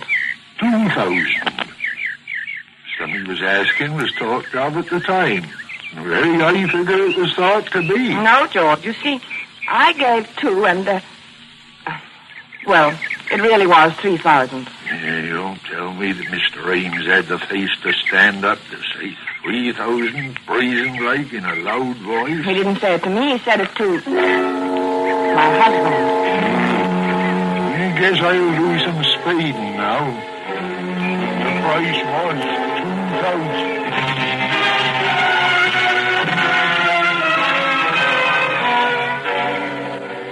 As Alex strolled on across the garden, she was conscious of a thin, vague thought struggling to make itself heard.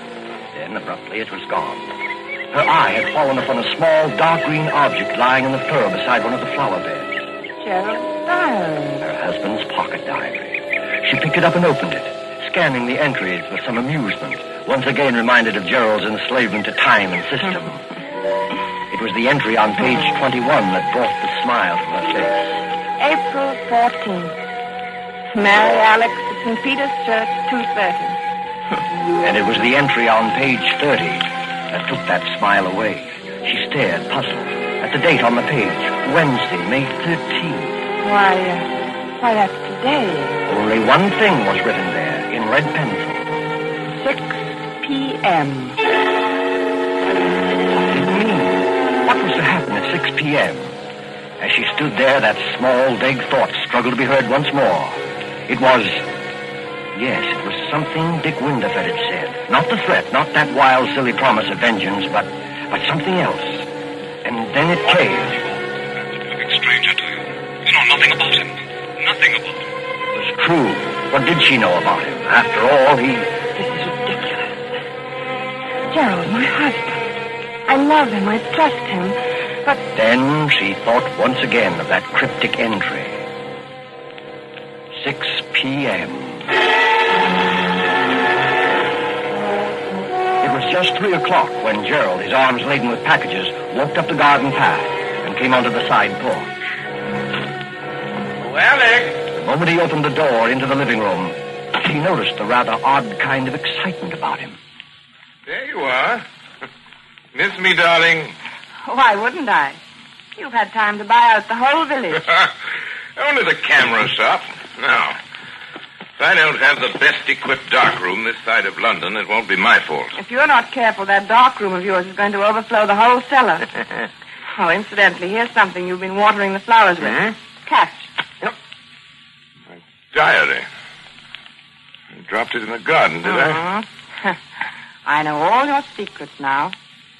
Not guilty. Oh, I'm not so sure. What about your assignation at 6 p.m. today? Why, oh, that. Well, you've caught me at last. It's an assignation with a very handsome young woman, quite remarkably like you, in fact. You're evading the issue. Not at all. Simply a reminder that I want you to help me develop some negatives this evening. At 6 o'clock? That's rather a peculiar time, isn't it? Peculiar? Yes, I'm usually preparing dinner at that hour. Well, no harm in delaying it a bit. We might have a sandwich or two and some coffee out on the porch. Before we work on the negatives, you mean? Yes, that'll be pleasant, won't it?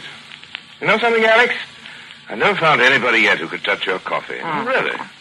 That covers Australia and Canada, Oh, too. you and your mysterious past. Why do you say that? No reason. Oh, Gerald, I do wish I did know more about you. Alex, you're serious. I know it's silly, but Darling. I've told you all about me, my boyhood in Sydney, my life in Canada. Yes? I see. You mean love affairs. You women are all alike. Well, but there must have been. There must have been other women. I mean, if only Do you think it wise, Alex, this Bluebeard's chamber business? Let's put your mind on such a subject anyway. Never mentioned it before. Oh, I don't know, Gerald. I've been rather upset all day. I imagine I can thank old George for that. The gardener, you mean? He had some ridiculous idea we were going away to London. He said you told him. Where did you see him? He came to work today instead of Saturday. You fool! Why, Gerald. How did you get this collar off? Oh, Gerald, lie down. Look, lie down here. Here's some water. Here, darling. I'm all right. Oh, I'm sorry, darling, getting you all upset. That's because the stupid old gardener. I made some weak joke to him about go off to London in the morning. He must have taken it seriously, else he didn't hear properly. You straightened him out, I suppose. Hardly. You know what a gossip he is. I didn't want the whole village to think my husband was leaving me in the dark about his plans. Are you all right now? You told him we were going then. Naturally.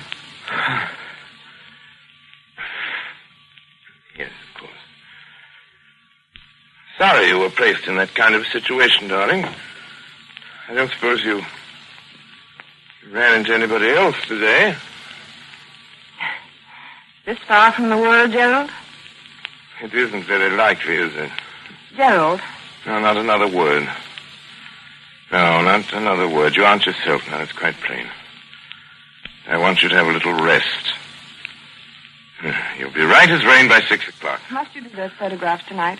After all, you don't seem so well yourself. Dear, when one sets a time to do something, one should stick to it. It's the only way to get through one's work. All right, up with you. Upstairs to your bed now. Very well, dear. I'll be getting things arranged in the dark room.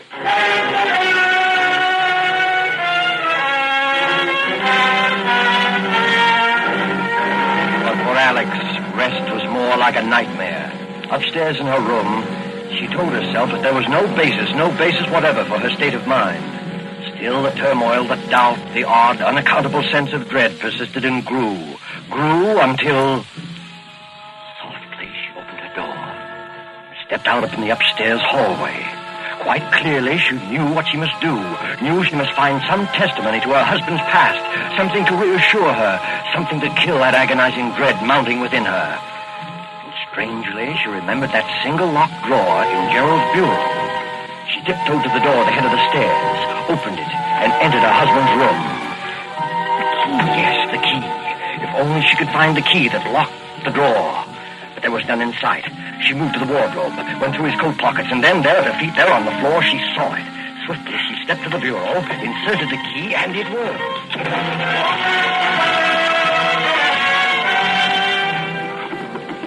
Alex Martin opened the drawer, looked down upon a small packet of letters tied with a light blue ribbon. And when she saw the uppermost envelope, her face reddened with shame. Why, they're my letters. They were her own letters, love letters written to Gerald before they were married. And there was nothing else in the drawer save a roll of ancient faded newspaper clippings. Alex sighed with relief as she glanced at the top clipping. It was from an American paper, and it featured the trial of one Charles Lemaitre. Charles Lemaitre. A notorious swindler and bigamist. A skeleton had been found beneath the floor of his house, and most of the women he'd married had never been heard of again. Another of the clippings described Lemaitre's behavior in court, his interest in the cameras of the news photographers, his sensational escape from prison. Another displayed his picture, a long-bearded, scholarly-looking fellow. It reminded her of someone. But who? She couldn't tell. She glanced at the caption beneath the picture. Modern Bluebeard. Modern Bluebeard.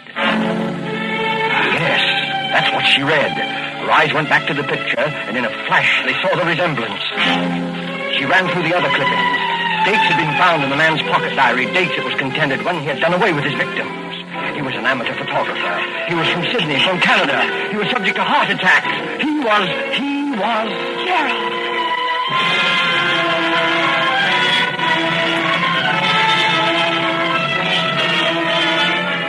The room whirled around her. Dick had tried to warn her. Dick had been near her that morning. She turned him away. It was then that she noticed the sound. She turned toward the bright new pipe in the corner running up through the room. From below, near its base, something was striking that pipe, as though someone were... That was it. As though someone were digging. Lemaitre was preparing the dark room for the latest one of his victims. 6 o'clock. That was the date, 6 o'clock. Less than an hour from now. Suddenly, all the jigsaw pieces shot into place. The money paid for the house, her money only. The bond she'd entrusted for his keeping. And suddenly she heard no sound. The digging had stopped. She must escape from this house at once before he came up. The clippings, right back in the door. Don't lock it, don't bother, just get away. She rushed to the door, out to the hall, and stopped frozen.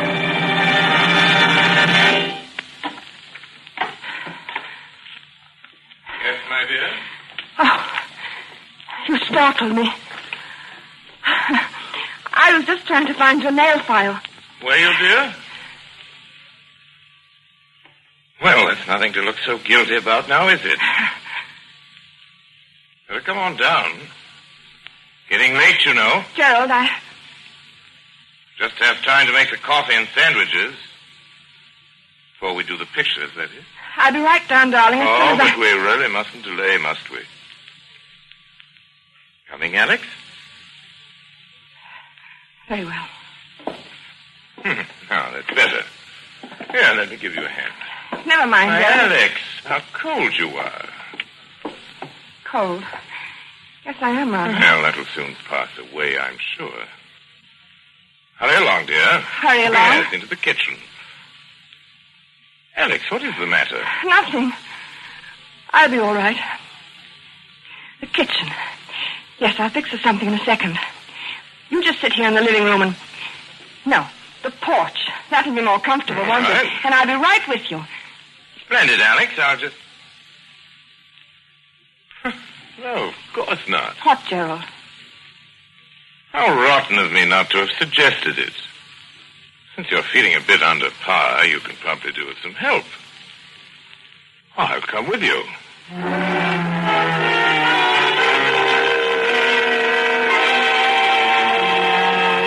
She knew then that some way, somehow, she must get word to Dick Winterford.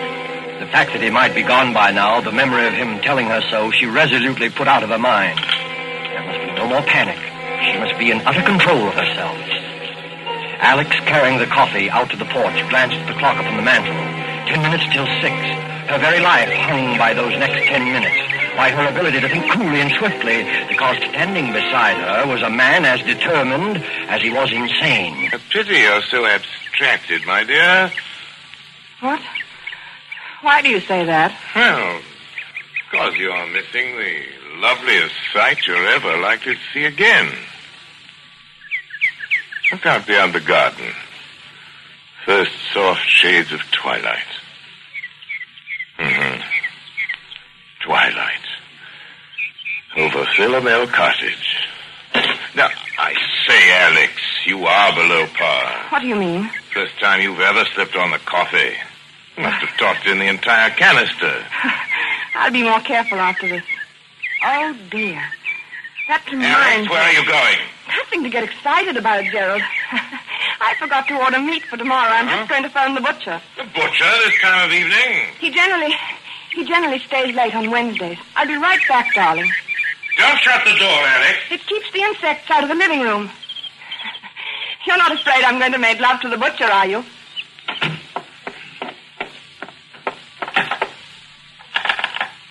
Operator, get me the traveler's arms, please. Hurry. Hello? Traveler's arms? Mr. Winterford, please. Will you... What? You don't know if he's still there? Well, see, won't you? It's most important. Don't let me disturb you. Well, darling, you do. I hate anyone listening when I telephone. But I do, Gerald, truly. You're quite sure you're really calling the butcher? Why, as a matter of fact, I am not sure. What? What I mean is... What are you talking about? I'm afraid I've got the wrong person. A perfect stranger. Don't understand. Someone I know nothing about. You know nothing about, then why don't you hang up? Here, what's at the end of that wire? Hello? Hello? Dead. All right, my girl. Might as well get started. We're late now. Late? Precisely 3 minutes past 6. Why, Gerald, it won't be 6 o'clock for 8 minutes. Look at the clock there on the mantel. I don't go by that relic. I go by my own Gerald, wristwatch. listen. Stop pacing and listen to me. Well? I don't feel up to it tonight. I'm upset. I'm tired. Alex, I promise you, you won't be a bit tired after it's over. I'm not going to wait 1 minute longer. I won't do it. Come along, Alex. Coming with you. Come along. No. I'll carry you there. You will, you hear? Stop. You will. I've got something to tell you. Something to confess. Confess? Yes, to confess. Something I ought to have told you before. I've had my secret past, too. Former lover, I suppose. In a way, but something else. You'd call it... Yes, I expect you'd call it a crime. Crime? Yes. I don't believe it. Yes. You better sit down, Gerald. There. I told you I'd never been married before. That wasn't entirely true. There was a marriage. When I was 22, He was an elderly man with a little property. I induced him to insure his life in my favor. At one time, I was a nurse with access to a number of poisons. There's one poison, a white powder. You know something about poisons, perhaps? No, I know very little about them. This one is very much like... It's absolutely untraceable. Any doctor would give a certificate of heart failure, and that... No, I can't tell you. No. Another time, Gerald. Another time. Now I want to hear. How did you get him to take it? How did I get him to take it? Yes. Well, I always made his coffee for him. Coffee? Yes. One night I put a pinch of this poison in his cup. I remember that evening how very much like this it was, how peaceful. He gasped a little, tried to move from his chair, but he couldn't. Presently, he died. How much was the insurance money? About £2,000. I speculated. I lost it. It was over 2 years before I married again. He was a much younger man, quite well off. There was a will in my favor. He liked me to make his coffee, too, just as my first husband had done. I make very good coffee. Alex! It was the same, along about twilight. Alex! I remember it perfectly. How nervous and upset I'd been all day, wondering if it would turn out all right. Coffee. But it did. It was the same as the other. He just sat there in his chair, and he died. Our village doctor pronounced it heart failure. Alex. My husband did have a weak heart, you see, and that helped a great deal. Alex, listen! That netted me over £4,000. I didn't speculate. Coffee! That's why it tasted that way. You devil, you poisoned me! You poisoned me! Yes, I poisoned you. And already the poison is working. You see? You can't move from your chair. You're lying. You're lying. I'll kill you. You can't move. You're helpless. Kill you.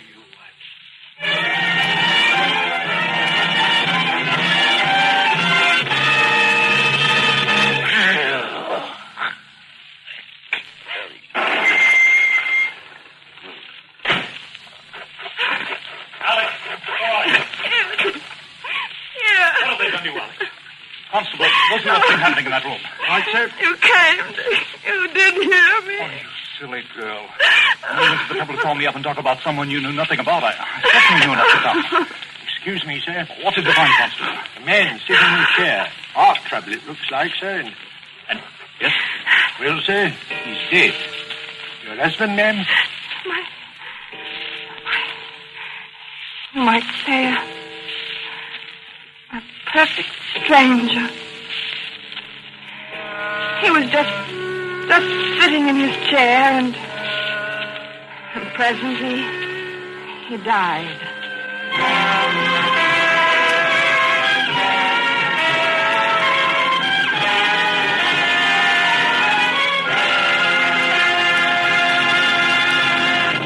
And so closes Philomel Cottage, Agatha Christie's story of love from a stranger, starring Geraldine Fitzgerald and Orson Welles. Tonight's tale of suspense. This is your narrator, the man in black, who conveys to you Columbia's invitation to spend this half hour in suspense with us on October 19th, 1 week from Tuesday, when Orson Welles will again be our star. Our next broadcast in the series will be Tuesday, October 19th, at 10 o'clock Eastern Wartime, 7 o'clock Pacific Wartime. The producer of Suspense is William Spear, who tonight also directed the broadcast, and who, with Wilbur Hatch and Lucian Malowick, conductor and composer, and Harold Medford, the radio author, collaborated on tonight's Suspense.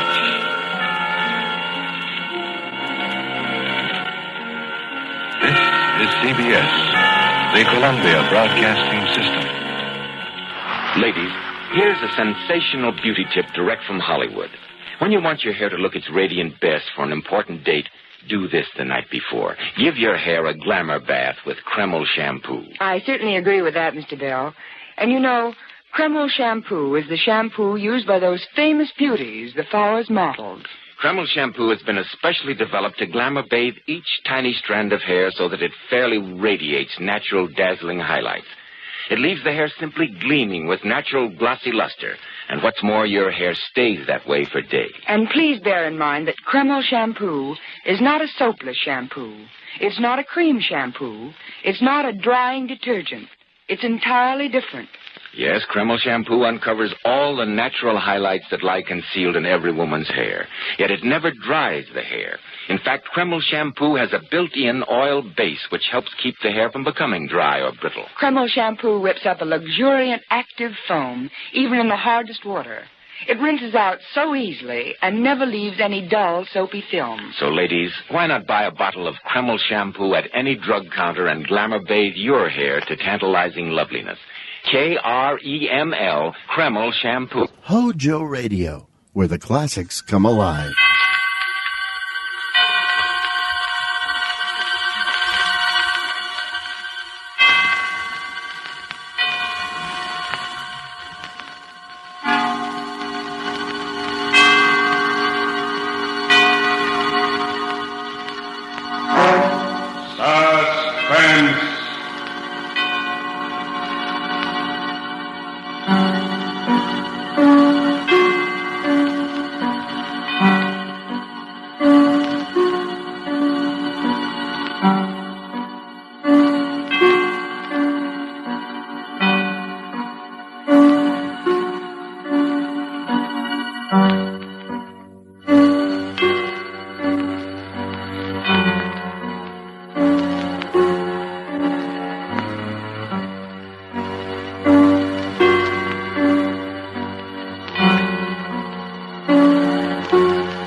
Forces of the United Nations, we present one of America's top spine tinglers, a radio rebroadcast of a program dedicated to the mysterious, the unusual, and sometimes the supernatural.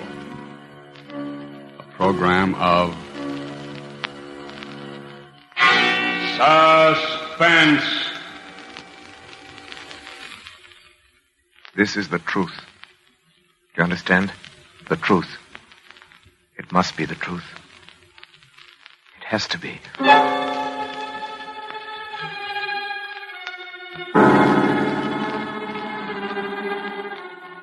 I, Robert Wensley Graham, a doctor and psychiatrist by profession, do hereby of my own free will and volition, albeit with deepest regret, make the following full and complete statement relative to that all but unbelievable series of events which has brought such disaster and misfortune to my house, particularly to my poor wife, Isabel. It had its beginning, properly speaking, some 2 months ago, to be exact, on the evening of July 25th. We were in the drawing room, Isabel at the piano, practicing, as she said. Her Aunt Jane and I on the opposite sides of the room.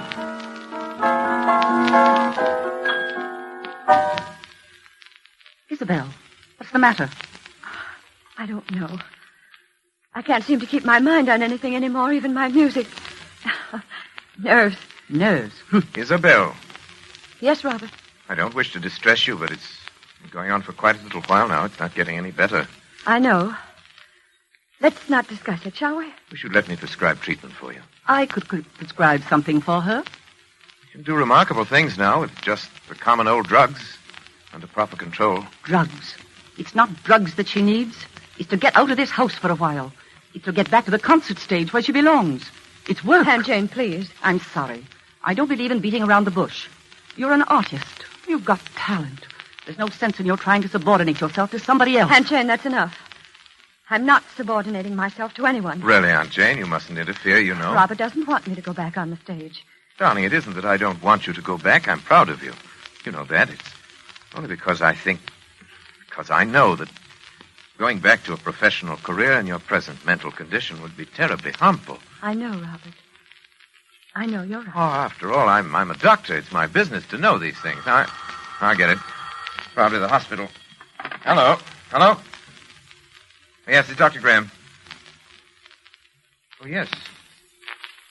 It's for... Who? Huh. Well, when would you like to see me? All right. Fine. No trouble at all. Very well, I'll be expecting you. Goodbye. Isabel, good heavens. What do you suppose that was? Who? Roger Holcomb. Do you remember the case? Roger Holcomb? I remember it. Of course you do. The fellow was brought back from the dead, as the newspapers put it, about a year ago. Oh, yeah. Yeah, he really was dead for 4 full minutes, as far as medical science was concerned. Then Bates brought him around. It was 9 days' wonder at the time. Well, what does he want to see you about? I don't know. Something to do with his experience, obviously. He was in a terribly agitated state. Poor fellow had been walking up and down in front of the house for an hour trying to get up courage to ring the bell. Finally phoned from the corner drugstore. Why, the poor man. Why in the world should he do that? Anxiety neurosis. They hounded him, in the most shocking way. Got out of the hospital. Preachers and spiritualists, movie agents, just plain fakers. People trying to find out if he remembered anything of the 4 minutes. He's supposed to be dead. People just trying to exploit him. Oh, must be Holcomb now. Take him into the office.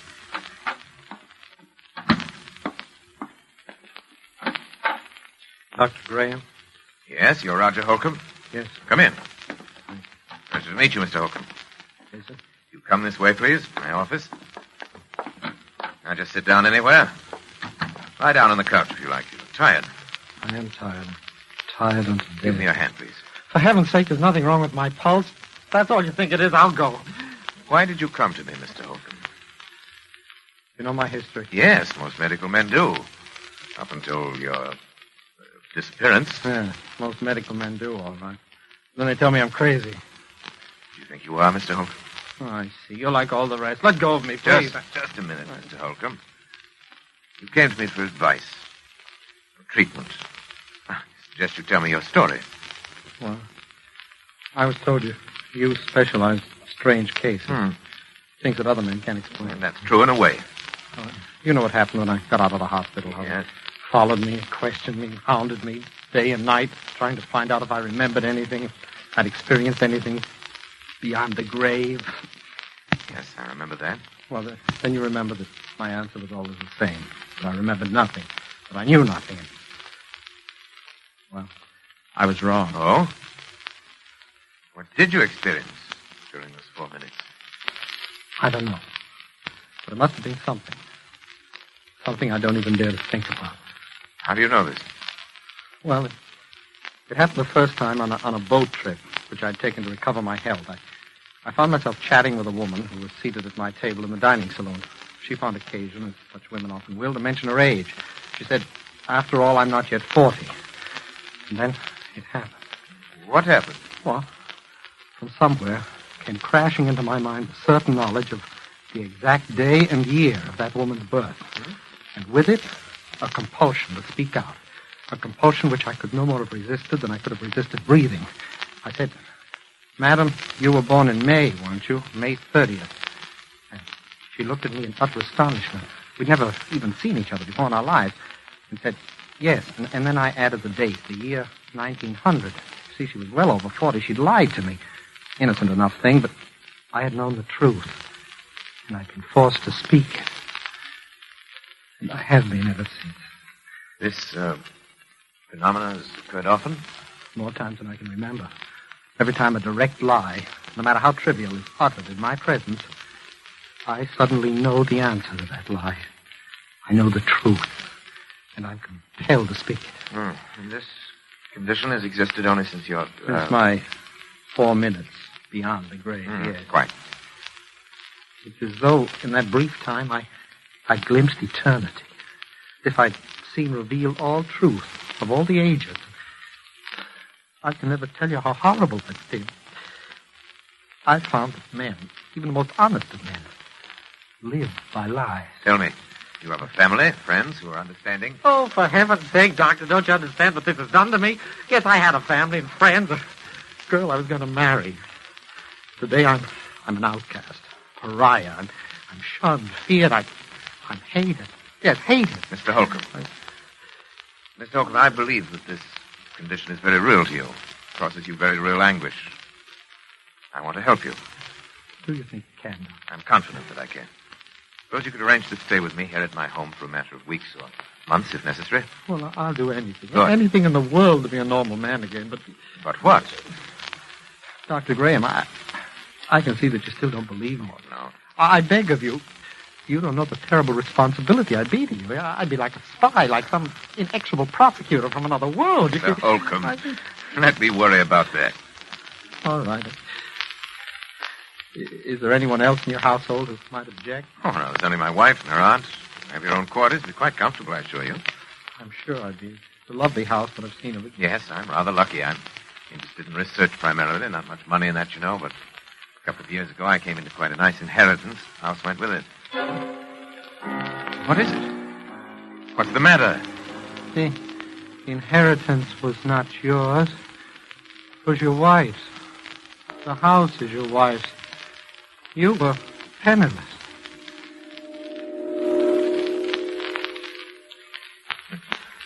Oh, that's true. I don't know why I lied to you.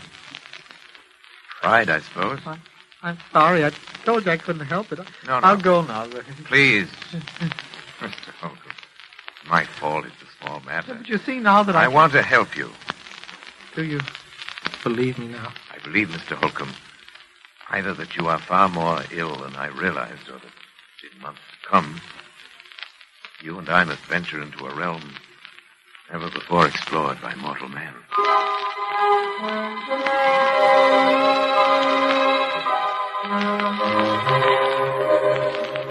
It was utterly fantastic, and yet it was true. I checked the facts again and again. He could not possibly have known, and yet he knew. Could you imagine what this meant to a man of science?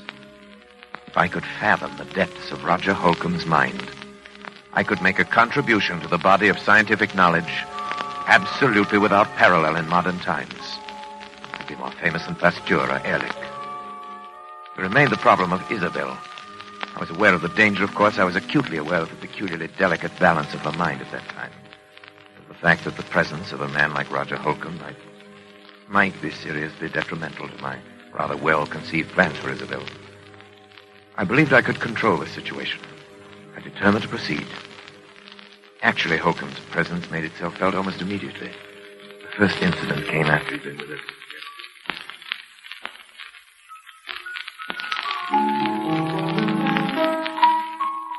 Isabel, please stop that playing and listen to me. Aunt Jane, you know Robert has said I mustn't talk about it, that it's bad for me. I don't care what Robert said. But he's my doctor and my husband. And I'm not sure that he should be either. Aunt Jane, I don't know much about psychiatry, but I do know that making trouble between a husband and a wife... I'm not making anything that isn't there already, and you know it. Good heavens, girl, look at yourself. Look what's happened to you since your marriage. I've been sick. He's made you sick. That's ridiculous. Maybe it's just that he's afraid of losing you.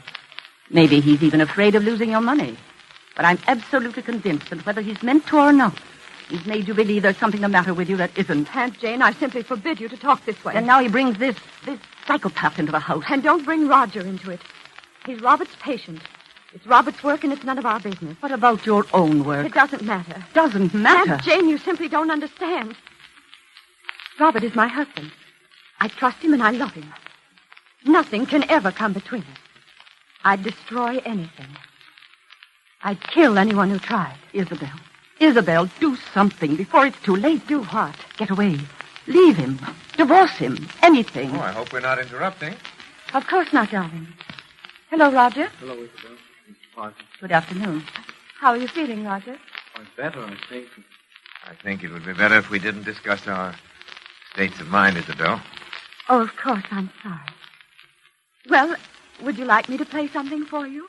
You know, I think I'm beginning to get the feel of it again. Really, I do. You're sure we haven't interrupted some conversation? Of course not. We were just discussing how helpful you've been in getting Isabel back to her work again. Roger. No. No, you were not. You were telling Isabel to divorce her husband. Isabel. I'm sorry. Roger, come back. Isabel, is that true? You brought him in here deliberately. Is that true? It doesn't matter, I suppose. You've known how I felt for a long time. Yes, I'm afraid I have. Robert, it was all so silly. She didn't mean it. It was just I did mean it. But I did mean it. I'm sorry, Isabel. But I've been under this roof too long as it is. Oh, Jane, you're not leaving us. It's best, Isabel. Yes? Yes, I think it's unquestionably best. Best that you go at once.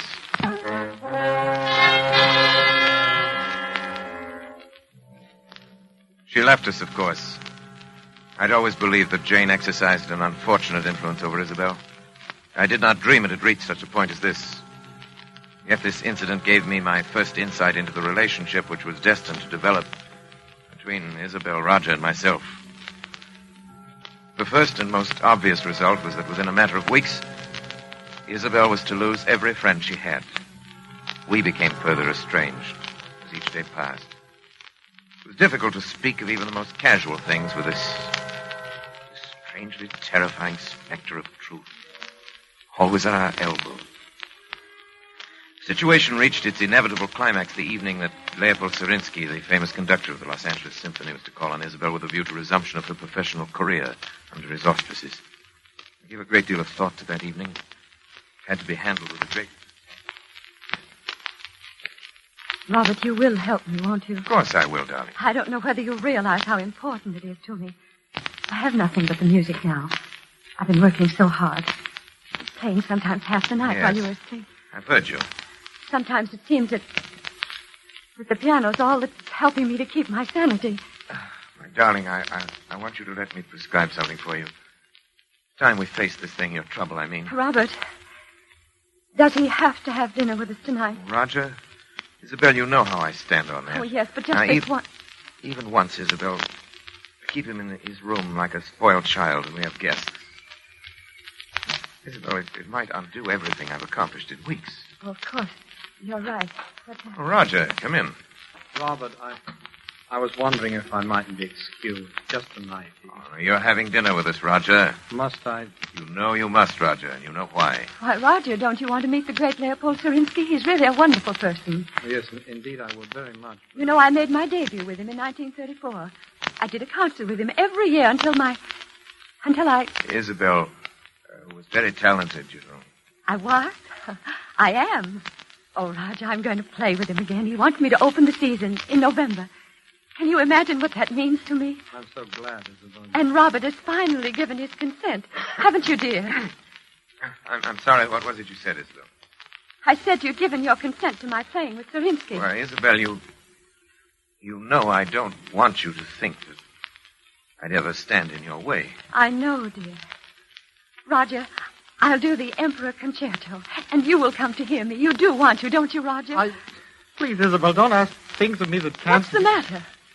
What's the matter with both of you? You act as though you thought I wouldn't be able to appear. As though the whole idea were hopeless or something. Isabel, please. I am going to play. I'll be better than I ever was. You know I will, don't you? Don't you? Of course, Isabel. You play wonderfully. Roger. No, Robert, you're very certain that Isabel will be prevented from ever playing again by death. Death? Oh, Isabel, forgive me, please. By death? No. Oh, no. Please, Roger, it's not true. Tell me it isn't. Roger, answer me. Answer me. Roger, do you hear me? Answer me. Answer me!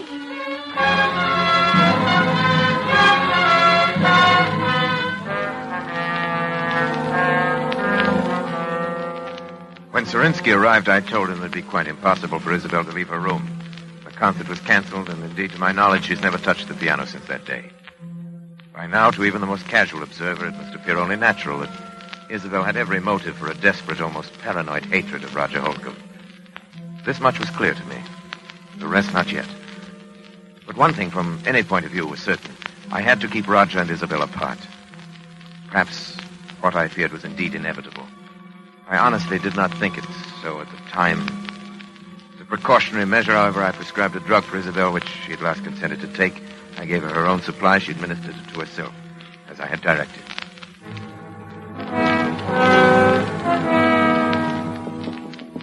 Roger? Roger? Yeah? It's Isabel. What do you want? Let me in, please. No. Please, it's terribly important. Robert said that I know. But he said it would be all right this time. You sure? Yes. Yes, please. All right. Now, what do you want? I want to talk to you, that's all. What about it? It's so important. Roger, Why don't you ever leave your room anymore? Can't you guess? Do you think I hate you? Isabel, I don't know what to think anymore. You do, don't you? I warned him. I told him it would happen. Now I'm going mad up here, thinking of the anguish I've caused you. But, Roger, I don't. You must believe me. I know what it's been like for you having me here. Isabel. Roger, you see, for the first time in my life, I think my husband is wrong about something. Wrong? Yes. Don't you see? He's been worried about both of us. And so this distrust has grown up between us. Well, I don't distrust you, Isabel. You've been more wonderful to me than I But say. you're afraid of me.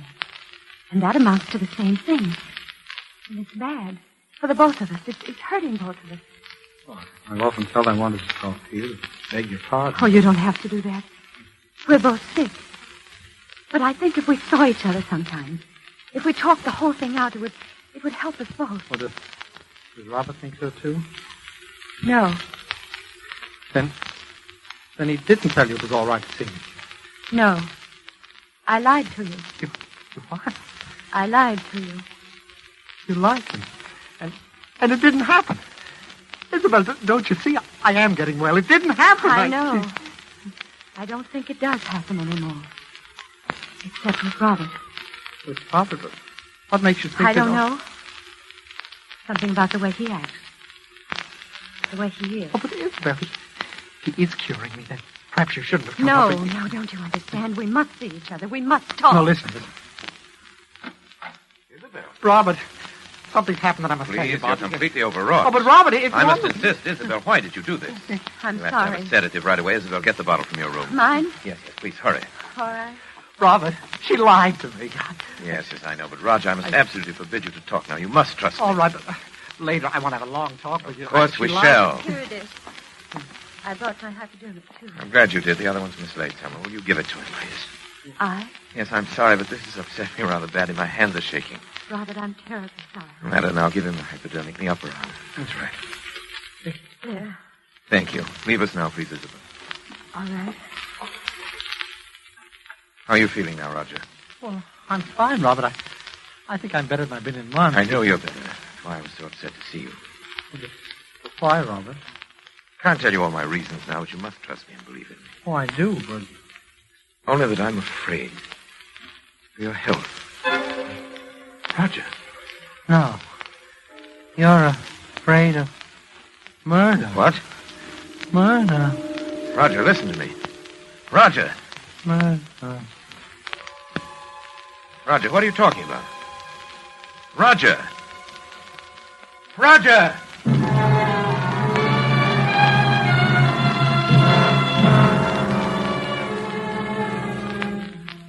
It was clear to me now. I knew I must take immediate action. I knew that the most terrible consequences might result if Isabel were alone with Roger, even for a moment. But he knew that he'd said so. There was no other explanation. I thought it through most carefully. And yet no plans are perfect. No man is infallible.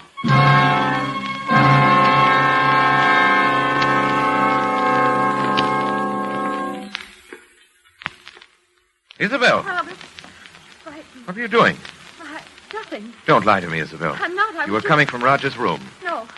No, I swear I won't. Isabel, don't you understand that you're sick? That I've insisted on these things for your own good and his. All right. I was going to talk to him, but I haven't. Oh, Isabel. Why do you try to tell me that? But it's true, Robert. Really true. Is it? Roger? Roger? What's the matter? Look, Robert. No, it couldn't be. it is. He's dead. Dead. Hypodermic by his side, the drug, your hypodermic. But it's only a Except that sedative. in large enough quantity, it's fatal. You knew that. Oh, Robert, don't listen to me. Isabel, why? Why, I warned you. Robert, look at me. It's Isabel. It's your wife. You can't. Oh, no. Where are you going? Come back. I'm going to call the police.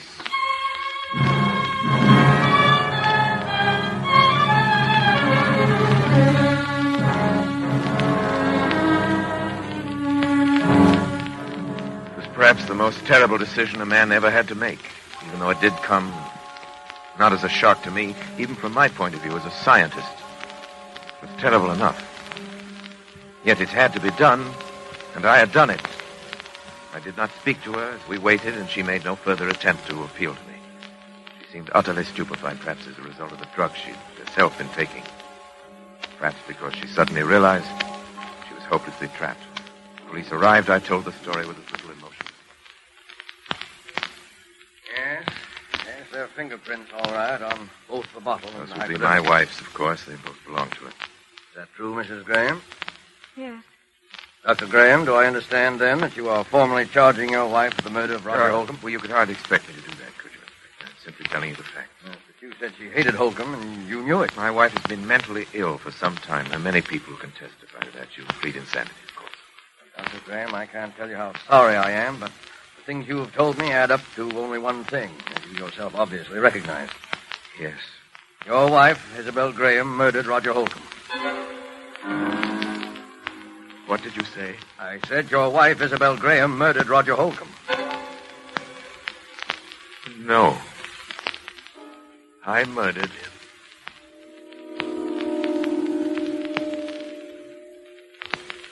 What? I tried to make it appear that Isabel had done it. And I succeeded. But I killed him.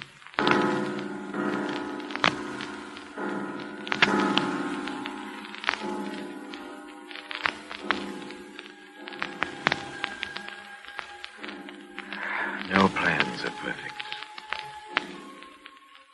No man is infallible. Yes, I killed Roger Holcomb. And he himself revealed the truth. I'd planned to dispose of Isabel for many months. I'd never loved her. I'd loved only science. I wanted her money, and Holcomb found it out. That was the risk I ran. But any chance lie in his presence, either by Isabel or myself, bring out the truth, and it did. I had no alternative once he'd discovered that, but to kill him. It's easy enough to throw the blame on Isabel. I had not counted on that terrible compulsion for the truth. That strange affliction of Roger Holcomb's. Its power over me.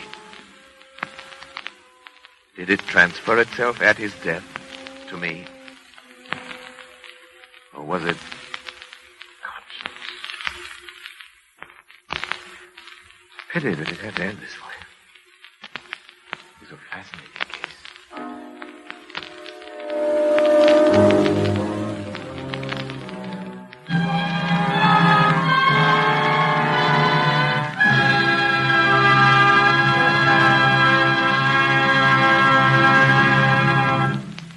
And so closes Lazarus Walks, starring Orson Welles.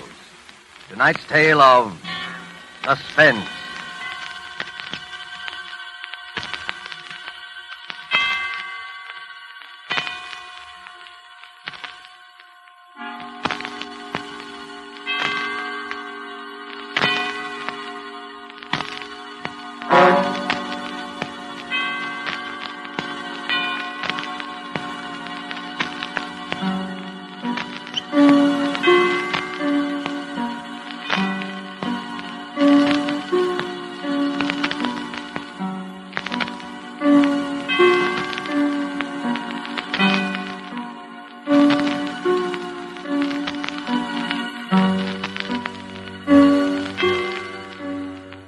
This rebroadcast is a presentation of the Armed Forces Radio Service. Do you like rich, delicious chocolate-flavored malteds? Well, you can make a malted just like that right in your own kitchen with Kraft chocolate-flavored malted milk. Just make a tasty paste of Kraft chocolate-flavored malted milk and a little milk in the bottom of a big glass. Fill the glass with chilled milk, stir it once more, and there. A Kraft malted is mighty nourishing, too, because it's filled with all the food values in milk. Get a jar of Kraft chocolate-flavored malted milk from your grocer and enjoy a Kraft malted offer. Our next broadcast was a radio series of mystery and terror tales produced and directed by Jock McGregor for the Mutual Network between March 18th and September 9th of 1945. Each week after the sounding of the great gong, host Philip Clark observed that the mysteriously silent keeper of the book has opened the ponderous door to the secret vault wherein is kept the great sealed book in which is recorded all the secrets and mysteries of mankind throughout the ages. We present to you The Sealed Book on HOJO Radio. The Sealed Book.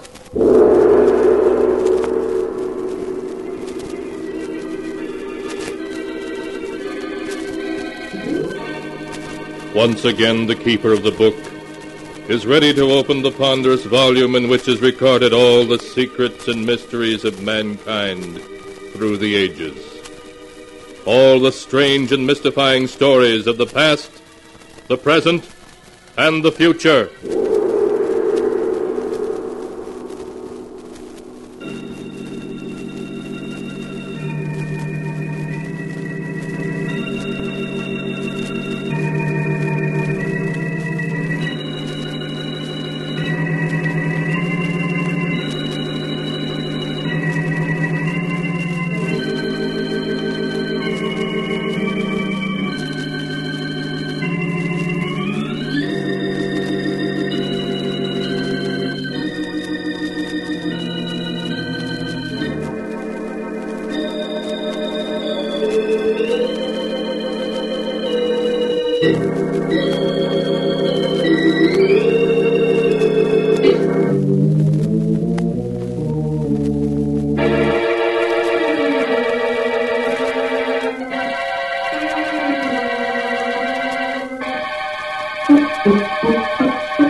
Keeper of the book, what tale will you tell us this time? What tale shall I tell you?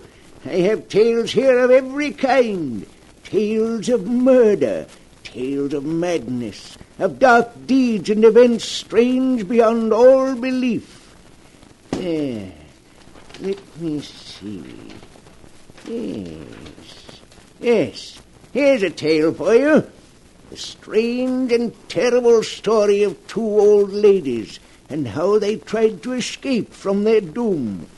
I call the story Escape by Death.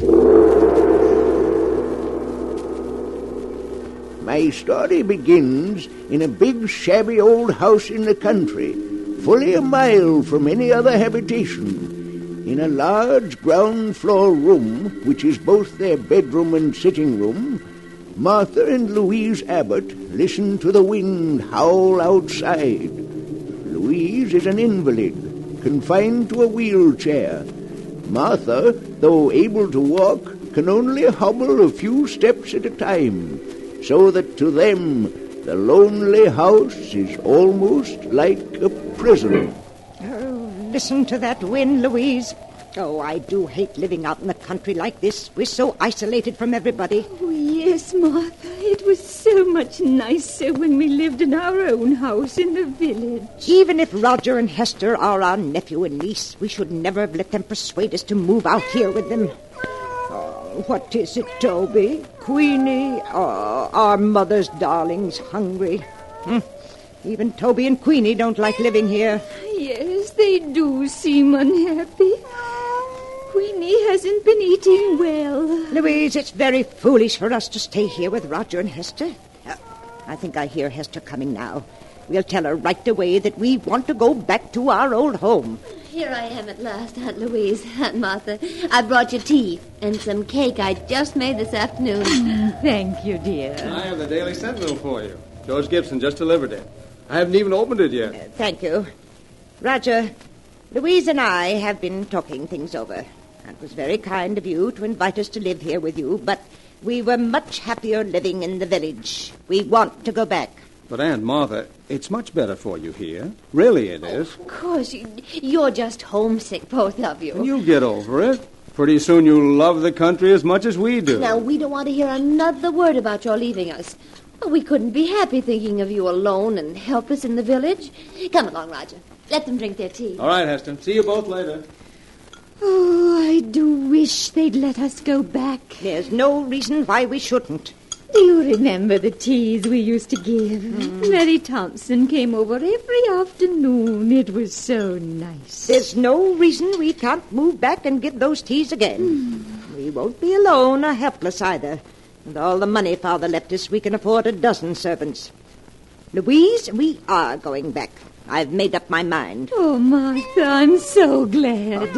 Listen to Toby and Queenie. They're glad we're going back too, aren't you, you fat old darlings? Oh, they understand you, Mother.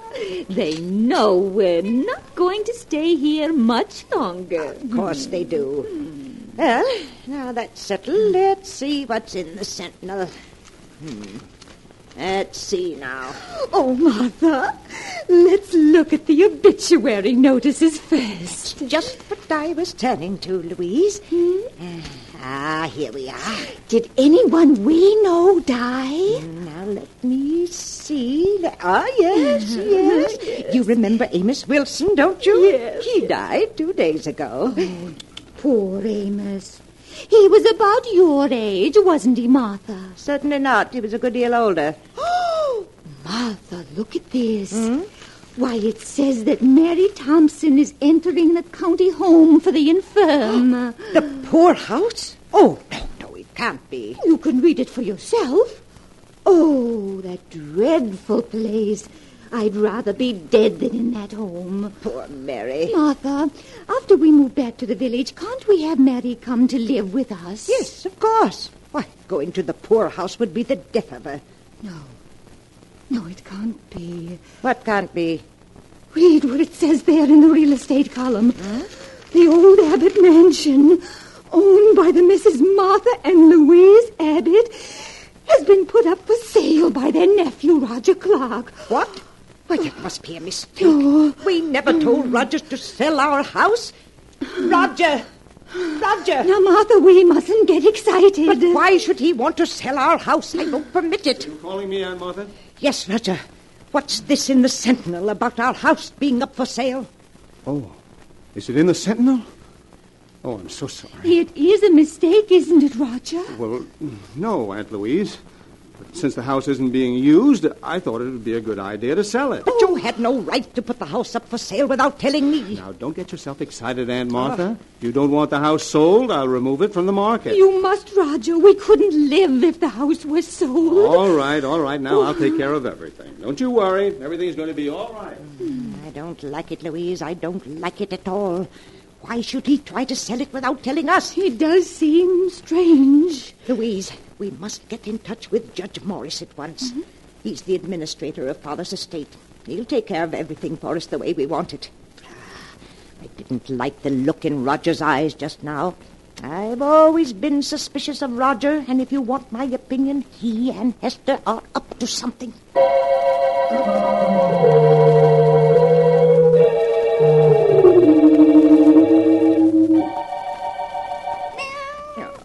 Is Mother's beautiful Queenie hungry?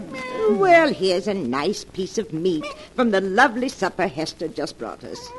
Oh, Queenie is hungry, Martha. She's got her appetite back since she learned we intend going back to the village. Yes, she has, but where's Toby? I don't see him around any place. He's probably in the kitchen. Martha, when are you going to speak to Roger and Hester again about our leaving? I'm waiting until we can get in touch with Judge Morris. He'll come get us whether Roger wants us to go or not. There's been something very strange about Roger's manner ever since we told him yesterday we didn't want to stay. Martha, look. Queenie's ill. Oh. That meat you gave her, it's made her sick. Queenie, what's the matter with Mother's darling? Oh, Martha, there's something terribly wrong with her. Queenie, What is it? Oh, Louise, what can we do? Give us some water. Maybe that'll help. Martha, she's fallen down. She's dead, Louise. Queenie is dead. Oh, no, she's gone. But she is, though she was perfectly all right until I gave her that meat. She was so hungry, she just bolted it down. Oh, Martha, she must have choked on it. She's choked to death. Did she? I'm not so sure. Martha, what do you mean? What else could it have been? She acted more as if she were poisoned. Poisoned? Yes, I'm sure of it. The meat was poisoned. That's why Queenie died. But how's that possible? It was poisoned because that meat was meant for us. Martha, you don't mean that Roger and Hester... Yes, Louise. Oh, I see it now. That's why they brought us out here. Why they won't let us leave. They're planning to kill us. They're after our money. Oh, Martha, what are we going to do? Well, we've got to get in touch with Judge Morris right away. He'll save us. But, Martha, how can we? The telephone, it's upstairs in Hester's room, and neither of us can climb stairs. I know that. We've got to figure another way to reach him. Louise, our lives depend upon it.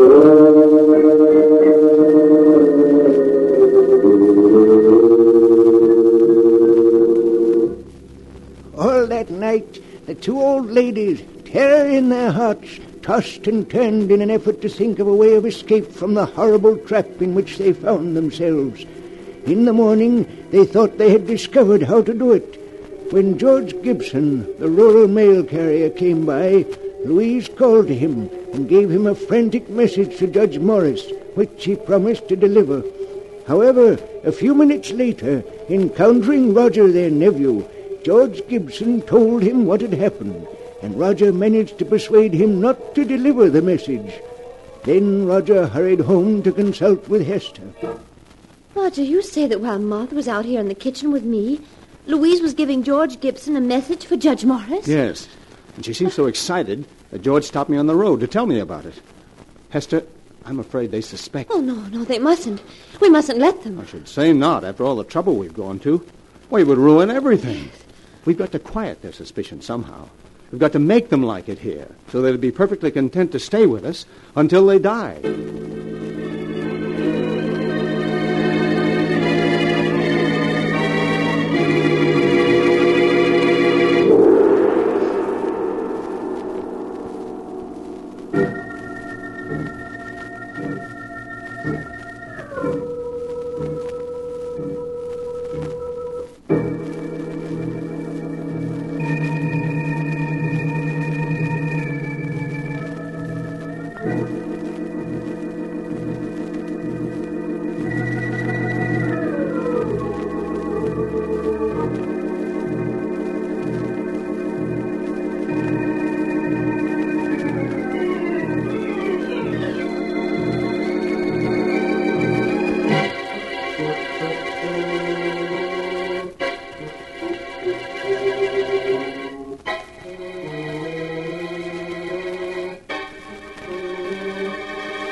And now to return to the story of escape by death, as it is written in the sealed book. For 24 hours, Martha and Louise have waited in trembling impatience for George Gibson to bring word that Judge Morris has received their frantic appeal for help. Oh, Martha, where can George be? He's more than an hour late. Well, he's probably just been delayed. Maybe the car broke down. He'll be here soon. Yes, here he comes now. He's turning up the drive. Oh, Martha, I was so worried. I told you he wouldn't fail us. But there's Roger taking the mail from him. Suppose Roger doesn't let him see us. He might... Louise. What is it, Martha? What's wrong? That isn't George Gibson delivering the mail. Not George Gibson? No, that's a much younger man. Now he's leaving. Roger's coming back in the house. Martha, where do you suppose George is? I don't know.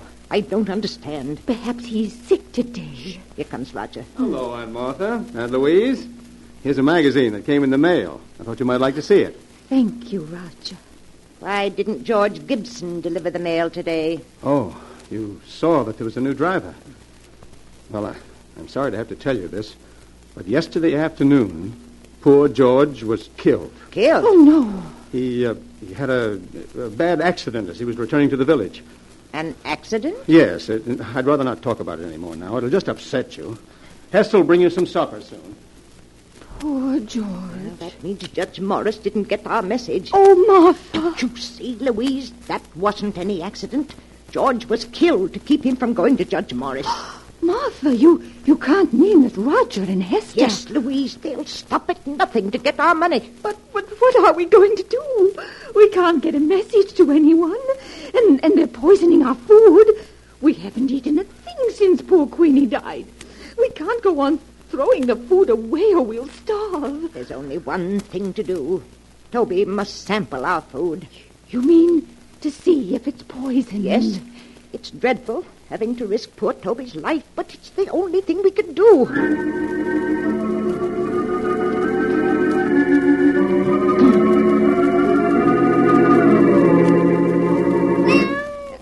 Here you are, Toby. A nice piece of meat for Mother's darling. Martha, I get so frightened every time I see Toby eating something.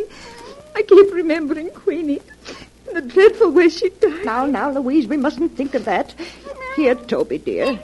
Martha, why are you feeding Toby? Well, he gets plenty to eat in the kitchen. He'll die of overeating if you aren't careful. I've always fed Toby from my own plate. He expects it. But, Aunt Martha, if you feed that meat to the cat, there won't be enough for you. No. And if you're to get well, you need all that food. Now, I don't want you feeding Toby any more of it. Here, Toby. Come on, boy. Come on. Come on out the kitchen there. Martha and Louise eat their supper.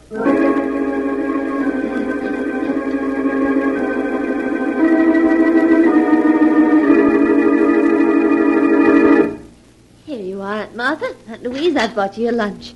Doesn't it look good? Yes, Hester. It's very nice. Here, Toby. Here, kitty. Hester, have you seen Toby? No, Aunt Martha, I haven't. Oh, but where could he be? Toby's always on time for meals. Oh, he's probably someplace around the house. Now, eat your lunch before it gets cold. Oh, Martha, where can he be? Toby'll be along in a few minutes. We won't touch a bit of this food until he's eaten some of it. I do wish he were here. I'm so hungry. Louise, don't touch a thing on that tray. It isn't safe. Here, Toby. Here, kitty,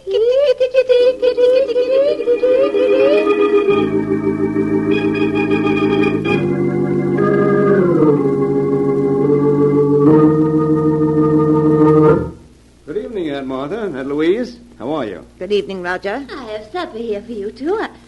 Why, Aunt Martha, neither of you ate your lunch. What's wrong? We weren't hungry, Hester. Have you found Toby yet?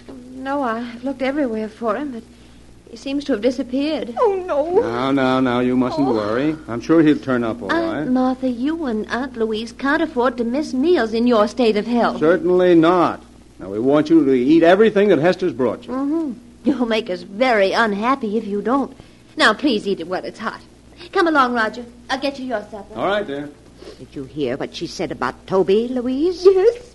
He's vanished. Nonsense. They've killed him. What? You saw how angry they were last night when we fed Toby from our plates.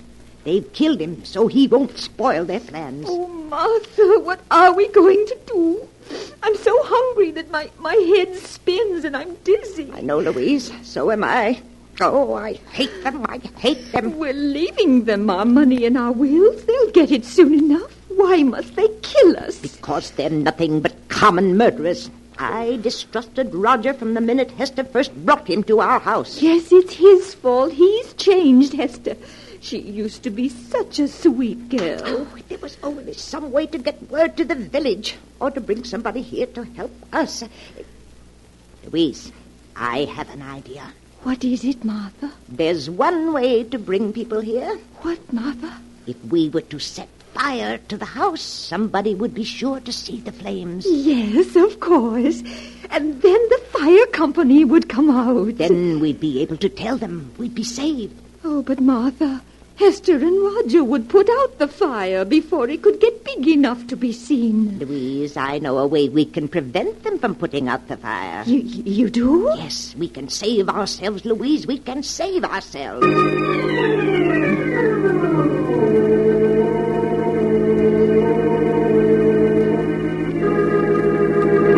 Here, Toby. Here, kitty. Martha, why are you looking down the cellar stairs like that? Now, you should be in your room. Certainly should. It's drafty out here in the hall. Now close the cellar door and go back to your room. But I heard Toby crying. He's down in the cellar, and I won't go to my room until I get him. But Aunt Martha... Roger, just to put Aunt Martha's mind at ease, why don't you go down the cellar and see if Toby is there? Oh, all right. But if you ask me, it's just a waste of time. Please help him look for Toby, Hester. You'll find him so much quicker if you both look for him. Please. Martha... Oh, very well. But you go back to your room so you don't catch cold. Roger, do you see him? Doesn't seem to be any place here in the cellar. Now we'll see just how smart you are, trying to poison us. You won't stop us from escaping now. I must get Louise. Louise, it worked. You mean you were able to lock them in the cellar? Yes, and with the door locked, they can't get out. They found out they're locked in. Now, don't you worry about it, Louise. I'll take care of everything. What are you doing with that kerosene lamp, Martha? Pouring the kerosene around the room so it will burn better. There. Are you ready to leave, Louise? Yes, Martha, yes. Now strike a match and start the fire. How quickly it's starting to spread. Yes, we've got to leave. I'll push your wheelchair, Louise, and you try to help by rolling the wheels. Yes, Martha. Well, we're coming along nicely. Come on, dear. Come on. Just a little bit more. Martha, I do hate to do this. Louise, you mustn't waste any pity on them. Even if they are our niece and nephew, they're nothing but common murderers. Yes, I suppose you're right. Now, I'll just open the front door, and we'll be free. Now, roll the wheels a bit, Louise. And just a few feet more, and we'll be safe. Yes, that's it. There. Now we're far enough away from the house to be perfectly safe. Oh, my. The whole house is on fire.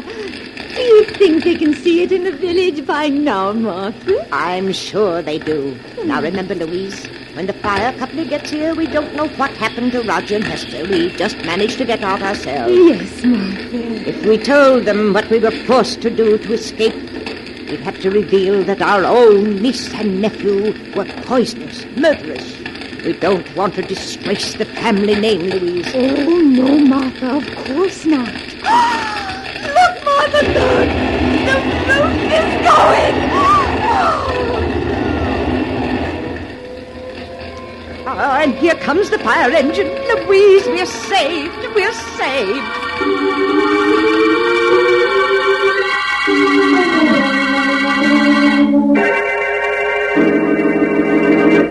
Good morning, Judge Morris. Good morning, Miss Martha, Miss Louise. I trust you're well after that terrible ordeal last night. Oh, we're feeling much better. Thank you, Judge Morris. I know it'll be painful for you, but now that your niece and nephew are gone, we must plan for your future. Oh, you don't have to bother, Judge. All we want to do is move back to our old house. hire a few servants, and live as we used to. Yes. And I was wondering if you could arrange to have Mary Thompson come live with us. I won't hear of her going to that dreadful home for the infirm. Why, the poorhouse would be the death of her. Oh, no, we can't let her go there. With all the money Father left us, there's no reason why she should. Ladies, I'd hoped I'd never have to reveal the truth to you, but now it appears I must. The truth? I don't understand, Judge. Some weeks ago, the bonds in the trust fund your father left you became utterly worthless. What? Your nephew and niece were afraid the shock of learning you were penniless would be too much for you. So it was decided to keep the news from you. That's why the three of us persuaded you to move in with them. Your house here in the village had to be sold to meet the debts of the estate. But that can't be. Father left us so much. It's all worthless now. Perhaps I should have told you this a month ago. But your niece and nephew wouldn't hear of it. In spite of the fact that they had only Roger's salary to live on, they were determined to prevent you from ever learning of your misfortune. But the deaths of poor Queenie and Toby, of George Gibson. George Gibson? Yes. I'm afraid I don't understand. Surely you heard that he was killed. The tire blew out and his car turned over. You mean he wasn't murdered? Certainly not. Oh. You feeling well? Has my news been too much for you? No. Well, now that your niece and nephew are gone, there's no one to support you, I'm afraid there's only one thing left. One thing left? What's that? I'm sorry to say, believe me, I am. The county home for the infirm. Oh. The poorhouse.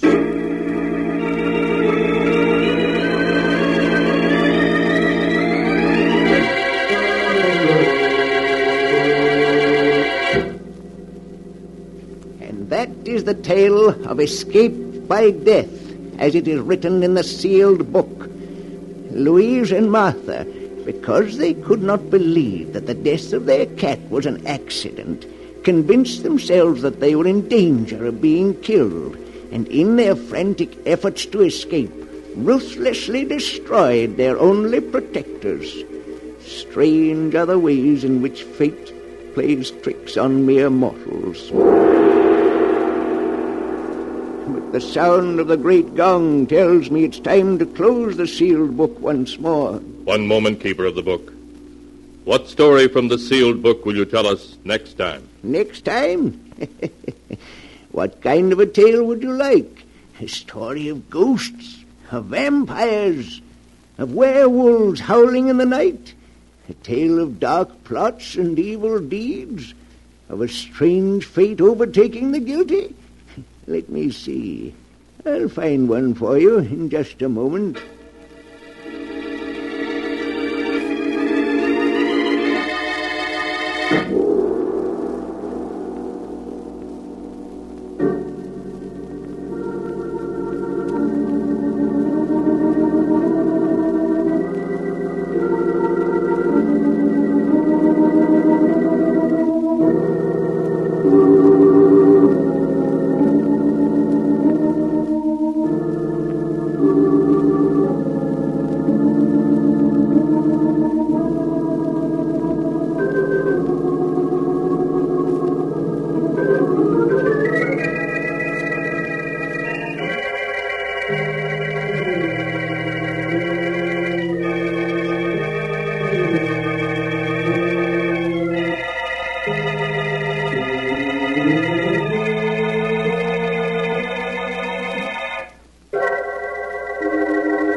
And now, keeper of the book, have you found the story that you'll tell next time? Yes, I found one for you.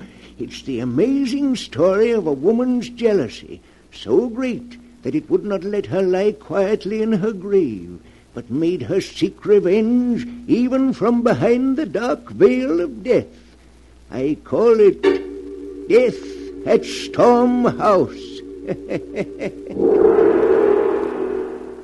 Be sure to be with us next time to hear another strange and mysterious story from The Sealed Book.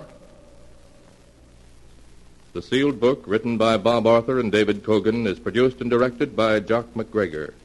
But if you really want to appeal to his better nature, see that he winds up every meal with a good big cup of satisfying Lipton tea. Men certainly go for that brisk Lipton flavor. It's so lively and full of zip. So make a note right now to ask your grocer for Lipton tea tomorrow morning. Once you taste full-bodied Lipton tea, you'll know why you find Lipton tea in more teacups than any other brand of tea in the world. For Lipton is tea at its delicious best.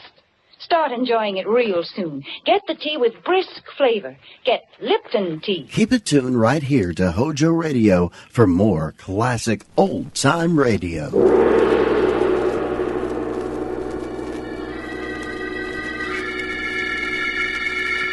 The Sealed Book.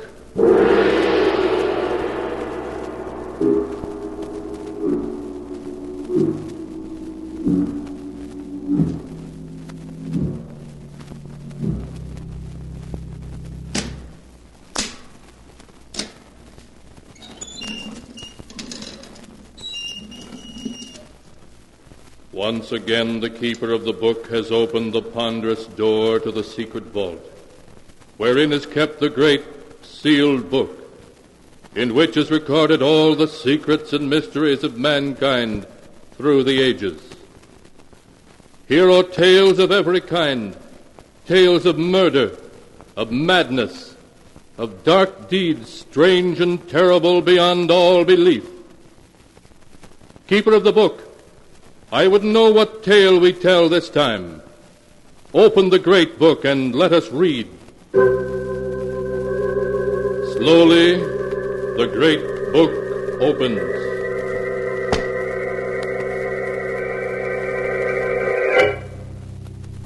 One by one, the keeper of the book turns the pages and stops. Ah, the strange story of a beautiful woman whose jealousy was so great that even the grave could not give her peace. A tale called Death at Storm House.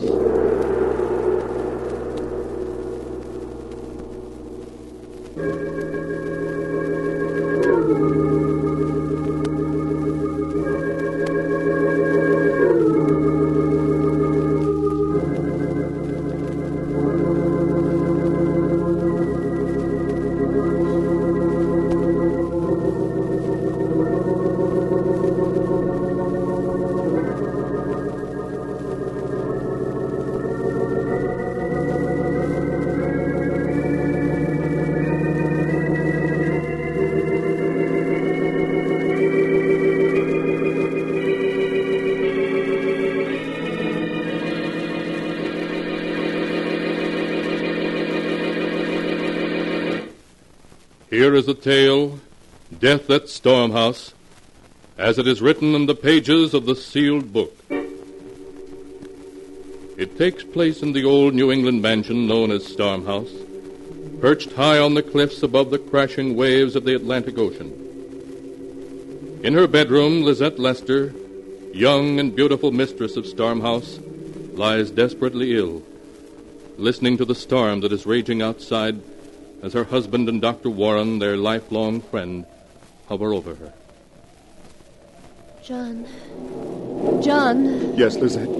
John, open the window. I want to hear the storm. I want to hear the thunder crash and the wind scream. I'll open it, John. You stay with Lizette. Thank you, Howard.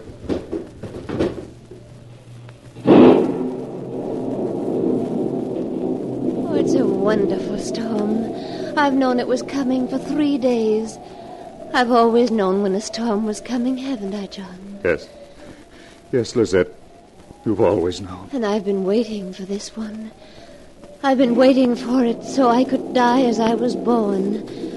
On a night when there's a storm filling the sky and death riding the wind to take me as it took my mother that night. Lizette, don't say that. You mustn't excite yourself, Lizette. It weakens you. I'm dying, Doctor. You know it as well as I do. It's only the storm that's keeping me alive now. Oh, Lizette. Lizette. John, darling, Yes, Lizette.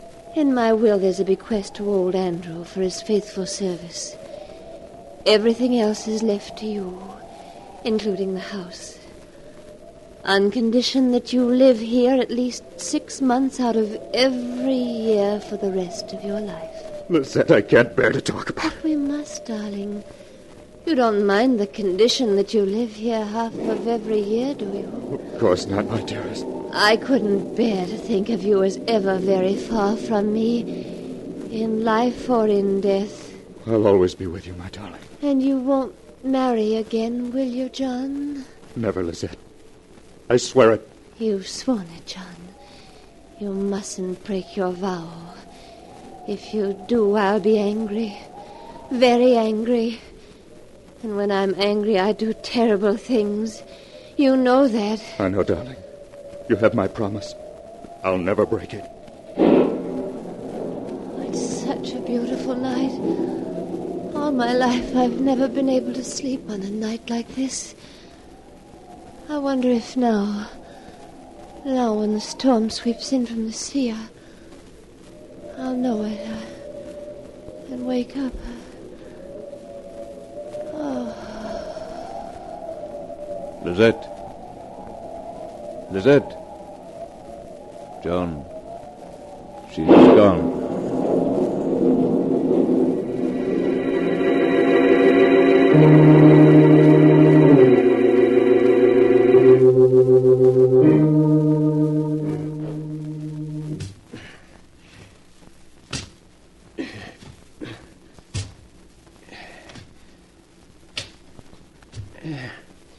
There.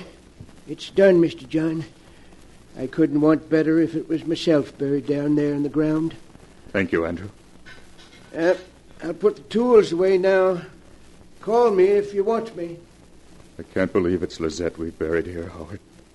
Somehow she seems still alive. She loved living so. It's a beautiful spot here on the edge of the cliff. She made me promise she should be buried here, where she could watch the storms come in from the sea, hear the waves beating on the rocks below. John, do you mind if I speak personally to you? Why should I? You're my best friend. My only one, in fact. That's one of the things I wanted to talk about. In the 3 years since you married, you haven't painted a single picture. No. No, I haven't. I've started some, but there was always something Lizette wanted to do. For 3 years you've been cooped up here, seeing no one. You might as well have been in prison. You should get away for a while now. Why don't you spend the winter in New York? Renew old friendship. Catch up on what's happening in painting. Yes, I'd like that. And there's another thing. Yes, Howard? The promise you made to Lizette. Promise? Oh, you mean not to marry again? Yes. You mustn't take it too seriously. You're too young to spend your life alone, grieving. Lizette wouldn't have made you promise if she had thought... I don't know. It seemed to mean so much to her. Well, when Lizette was alive, it seemed quite impossible to me I should ever love another woman. But you will, and I'm sure Lizette would understand. I'll think about it, Howard. The truth is, just now I feel a little confused. Well, let time take care of the matter. But you will close up Storm House and try a few months in the city? Yes, I will. I'll come back in the spring. After all, I'm obligated to live here half the year. But I'll leave old Andrew in charge and spend the winter in New York.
And now to continue the story, as it is written in the sealed book. Once away from the somber atmosphere of Stormhouse, John Lester seemed to waken as if from a dream. He began to paint again, to live as he had before his marriage to Lizette. Then at a party he met Nora Maynard, young, gay, lovely. And one day in the spring he brought her back to Stormhouse as his bride. He introduced her to old Andrew, the caretaker, showed her through the house, then took her out to see the magnificent view from the top of the cliffs. Oh, John, it's a wonderful old place. The house, the cliffs, the sea.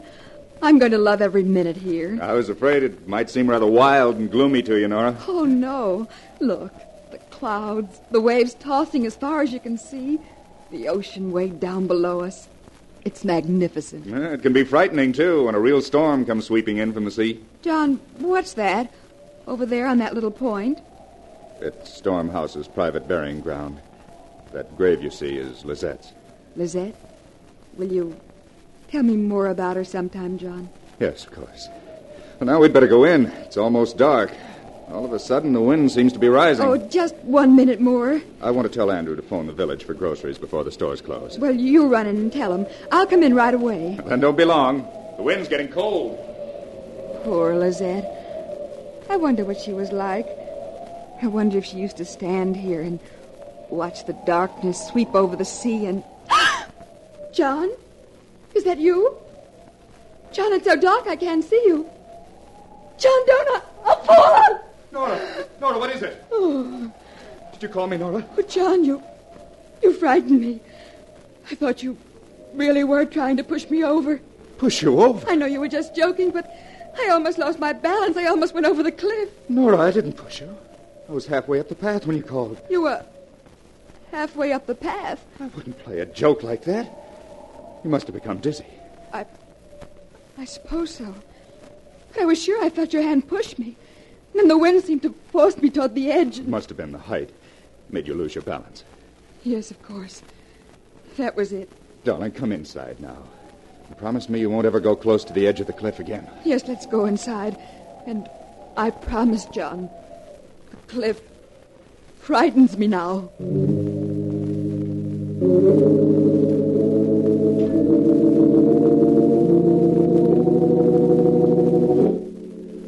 During those first weeks after John Lester returned to Stormhouse with his new bride, the wind never ceased to howl about the great old house.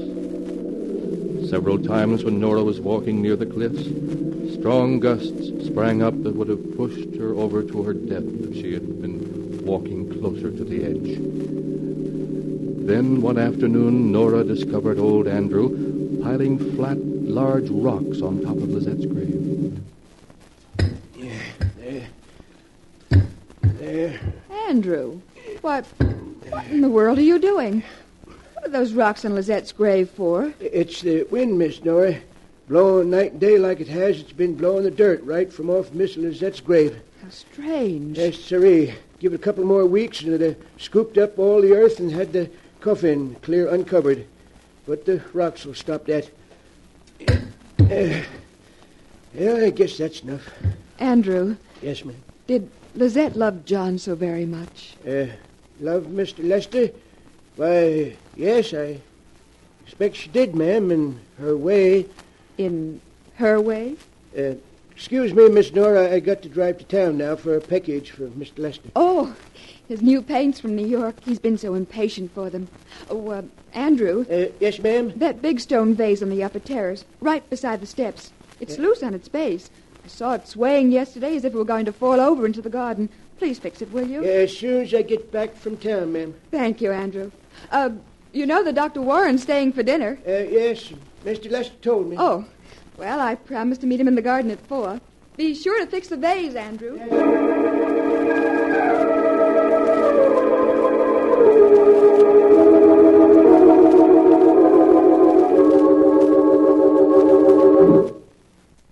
Hello, Dr. Warren.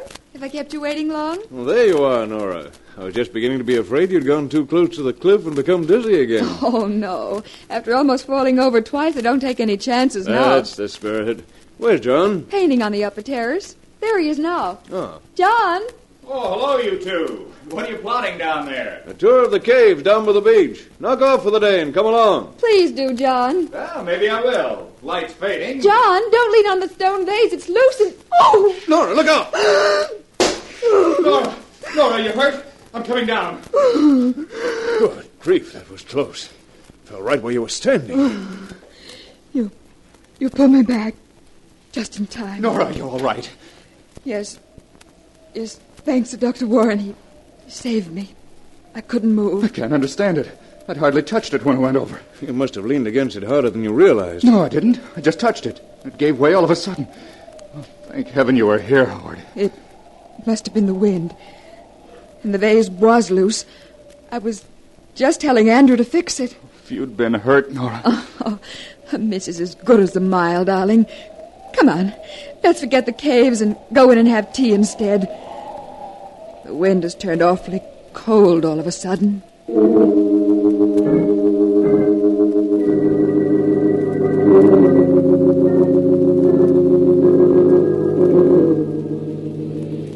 Listen to that confounded wind. I can't even read anymore. It makes such a racket. Would you like me to read to you, darling? No. I'm just jumpy, I guess. It isn't something special, is it?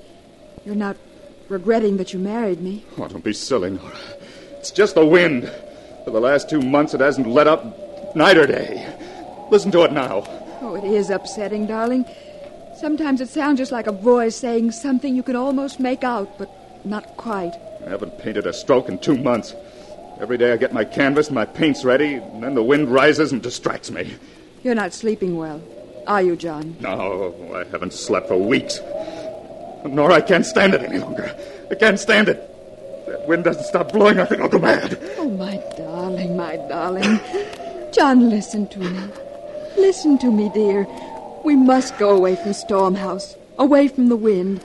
We must, John. But the will... The will doesn't matter. Oh, John, please say yes. We can't ever be happy here. There's something about the place that will forever prevent us. Leave Storm House. Never come back. And never come back. Yes. Yes, Nora, you're right. We'll do it. We'll leave tomorrow. Oh, John! Oh, we're going to have another storm. Yes. It certainly has come up quickly. Sunset, there wasn't a sign of a storm. It's as if Storm House knows we're leaving and wants to live up to its reputation on our last night. Well, darling, I think I'll go to bed and dream about leaving here tomorrow. Coming? No, I'll finish my pipe and tell Andrew our plans. All right, darling. I'll bring my diary up to date while I wait. Don't be long now.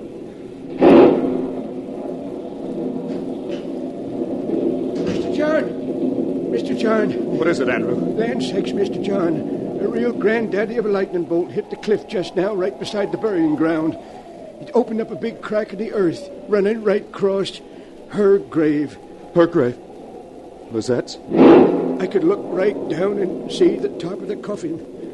Oh, well, you can fix it in the morning. We're going to be leaving, Andrew, but we'll settle the details tomorrow. Better turn in now. I'll do the same. All right, Mr. John. Sure is a humdinger of a storm.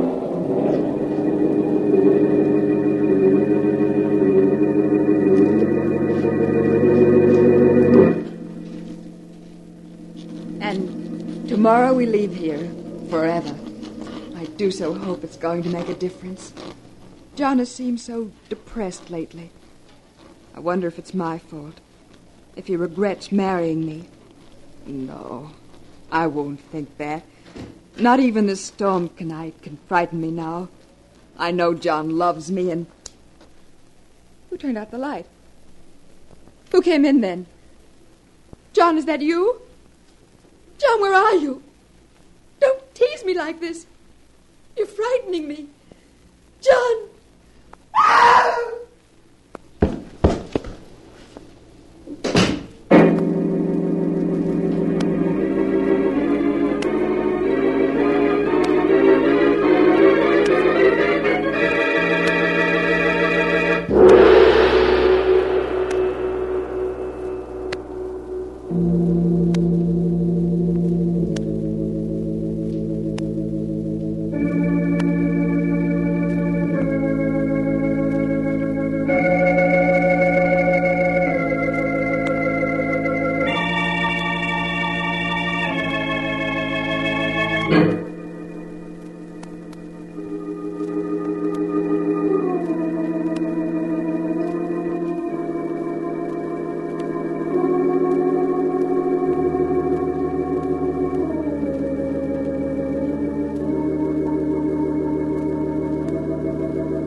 To continue the story, as it is written in the sealed book.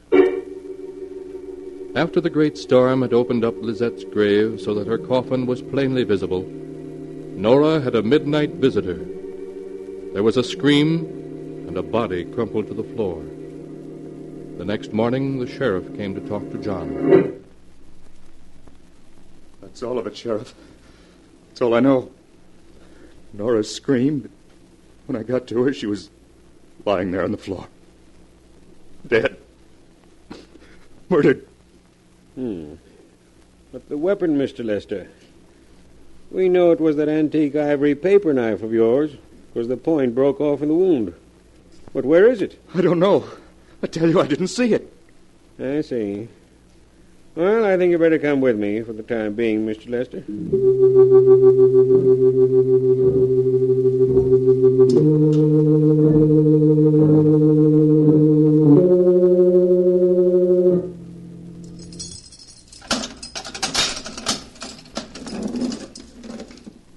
Here's the prisoner, Doctor.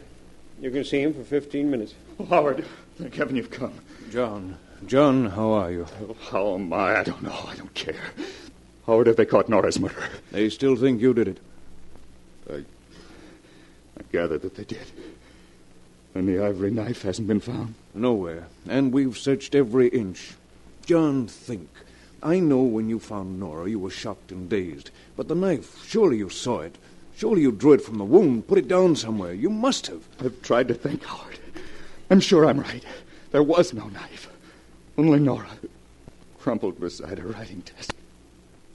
The blood staining her nightdress. The wind screaming outside as if in triumph. I understand. I know you didn't murder Nora. I don't know how we're going to convince the world. Is it as bad as that? As bad as that. If only the knife had been found, it could have been suicide then. But the knife is gone, and you testify that Andrew is innocent. So, as there wasn't any other living soul but yourself in the house that night... I see. Well, I've told them all I can. I don't know how the knife could have disappeared. There's nothing more I can do. Even though they hang me.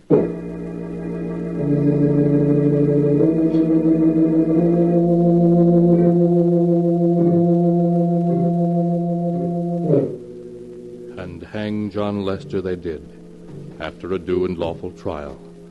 For in the jury's eyes, the fact of the missing ivory knife that had killed Nora Lester was damning evidence. After the execution, John's old friend Dr. Warren conveyed the body homeward to Stormhouse, where he and faithful old John buried it in the tiny burying ground.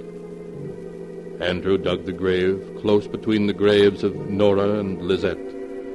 So close, in fact, that while digging, his pick struck a coffin. Doctor, look. Corner of a coffin. Lizette's coffin, it must be. Yes. That night the lightning struck the cliff. Must have moved her coffin round somehow.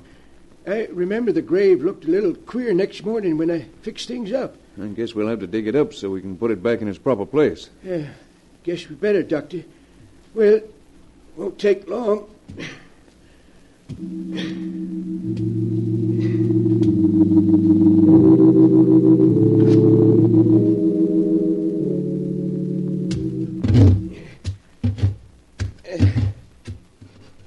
There, Doctor. Guess that does it all right. Good. Now we'll just slide the coffin back into its place. You've made plenty of room. Dr. Warren. What is it, Andrew? The lid of this coffin's been tampered with. Tampered with? But that's impossible. Come take a look, Doctor. You'll see I'm right. I guess I'd better. Stand aside, Andrew. Yes. Now, just what do you mean? Look, Doctor. All along both sides and this end. The screws. They're all loose. Yes. They've been pulled out of the wood when someone lifted the lid. This coffin's been forced open. That's right, Doctor. Only, look, how was it forced open? There's no tool marks on the wood. No tool marks. Then whoever did this just didn't leave any. Andrew, we've got to look inside and see why Lizette's coffin was molested. Maybe we'd better leave it just as it is, Doctor. We can't do that. Here, put your pick under the edge and the lid. That's it. Now, lift. Well, if you say so. Easy does it. There. It's loose. Now, we'll see what... I told you. I told you we shouldn't open it. A bloody knife. The ivory knife that killed Nora. Here, in Lizette's coffin. They hung Mr. John because they couldn't find the knife. And it's been here all along, held tight in Lizette's hand.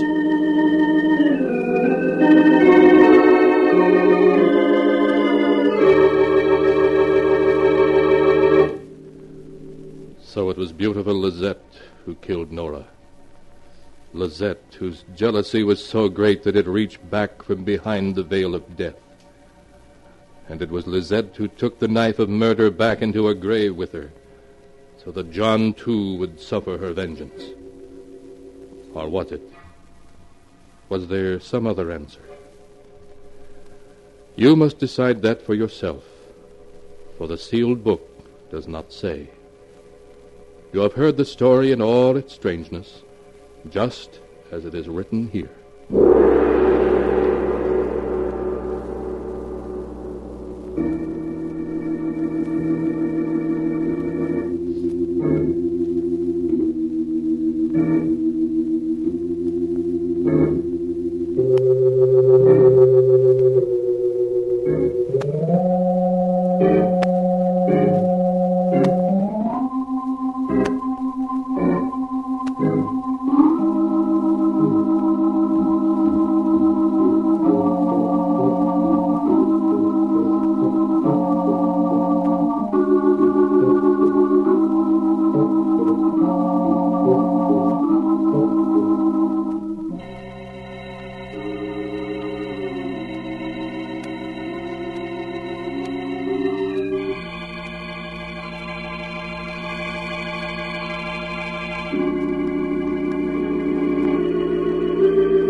And now, keeper of the book, before you close the great book, show us the tale we tell next time. This one? Ah, yes. Why, this is amazing. It's a tale of a man who killed, a corpse that laughed, and a murder victim who died twice. A tale called The Accusing Corpse.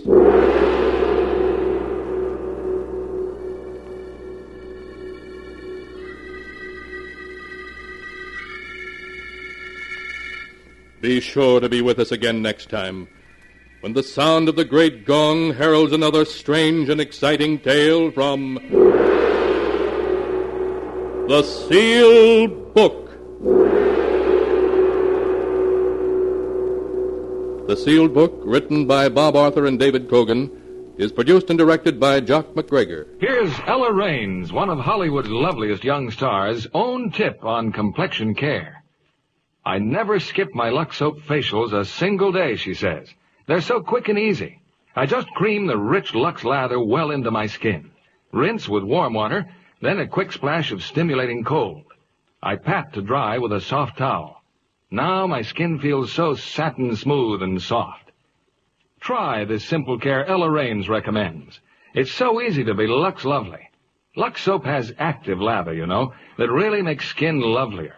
That's why 9 out of 10 screen stars use fragrant white Lux toilet soap regularly. Thanks for listening to HOJO Radio. We'll be back again very soon.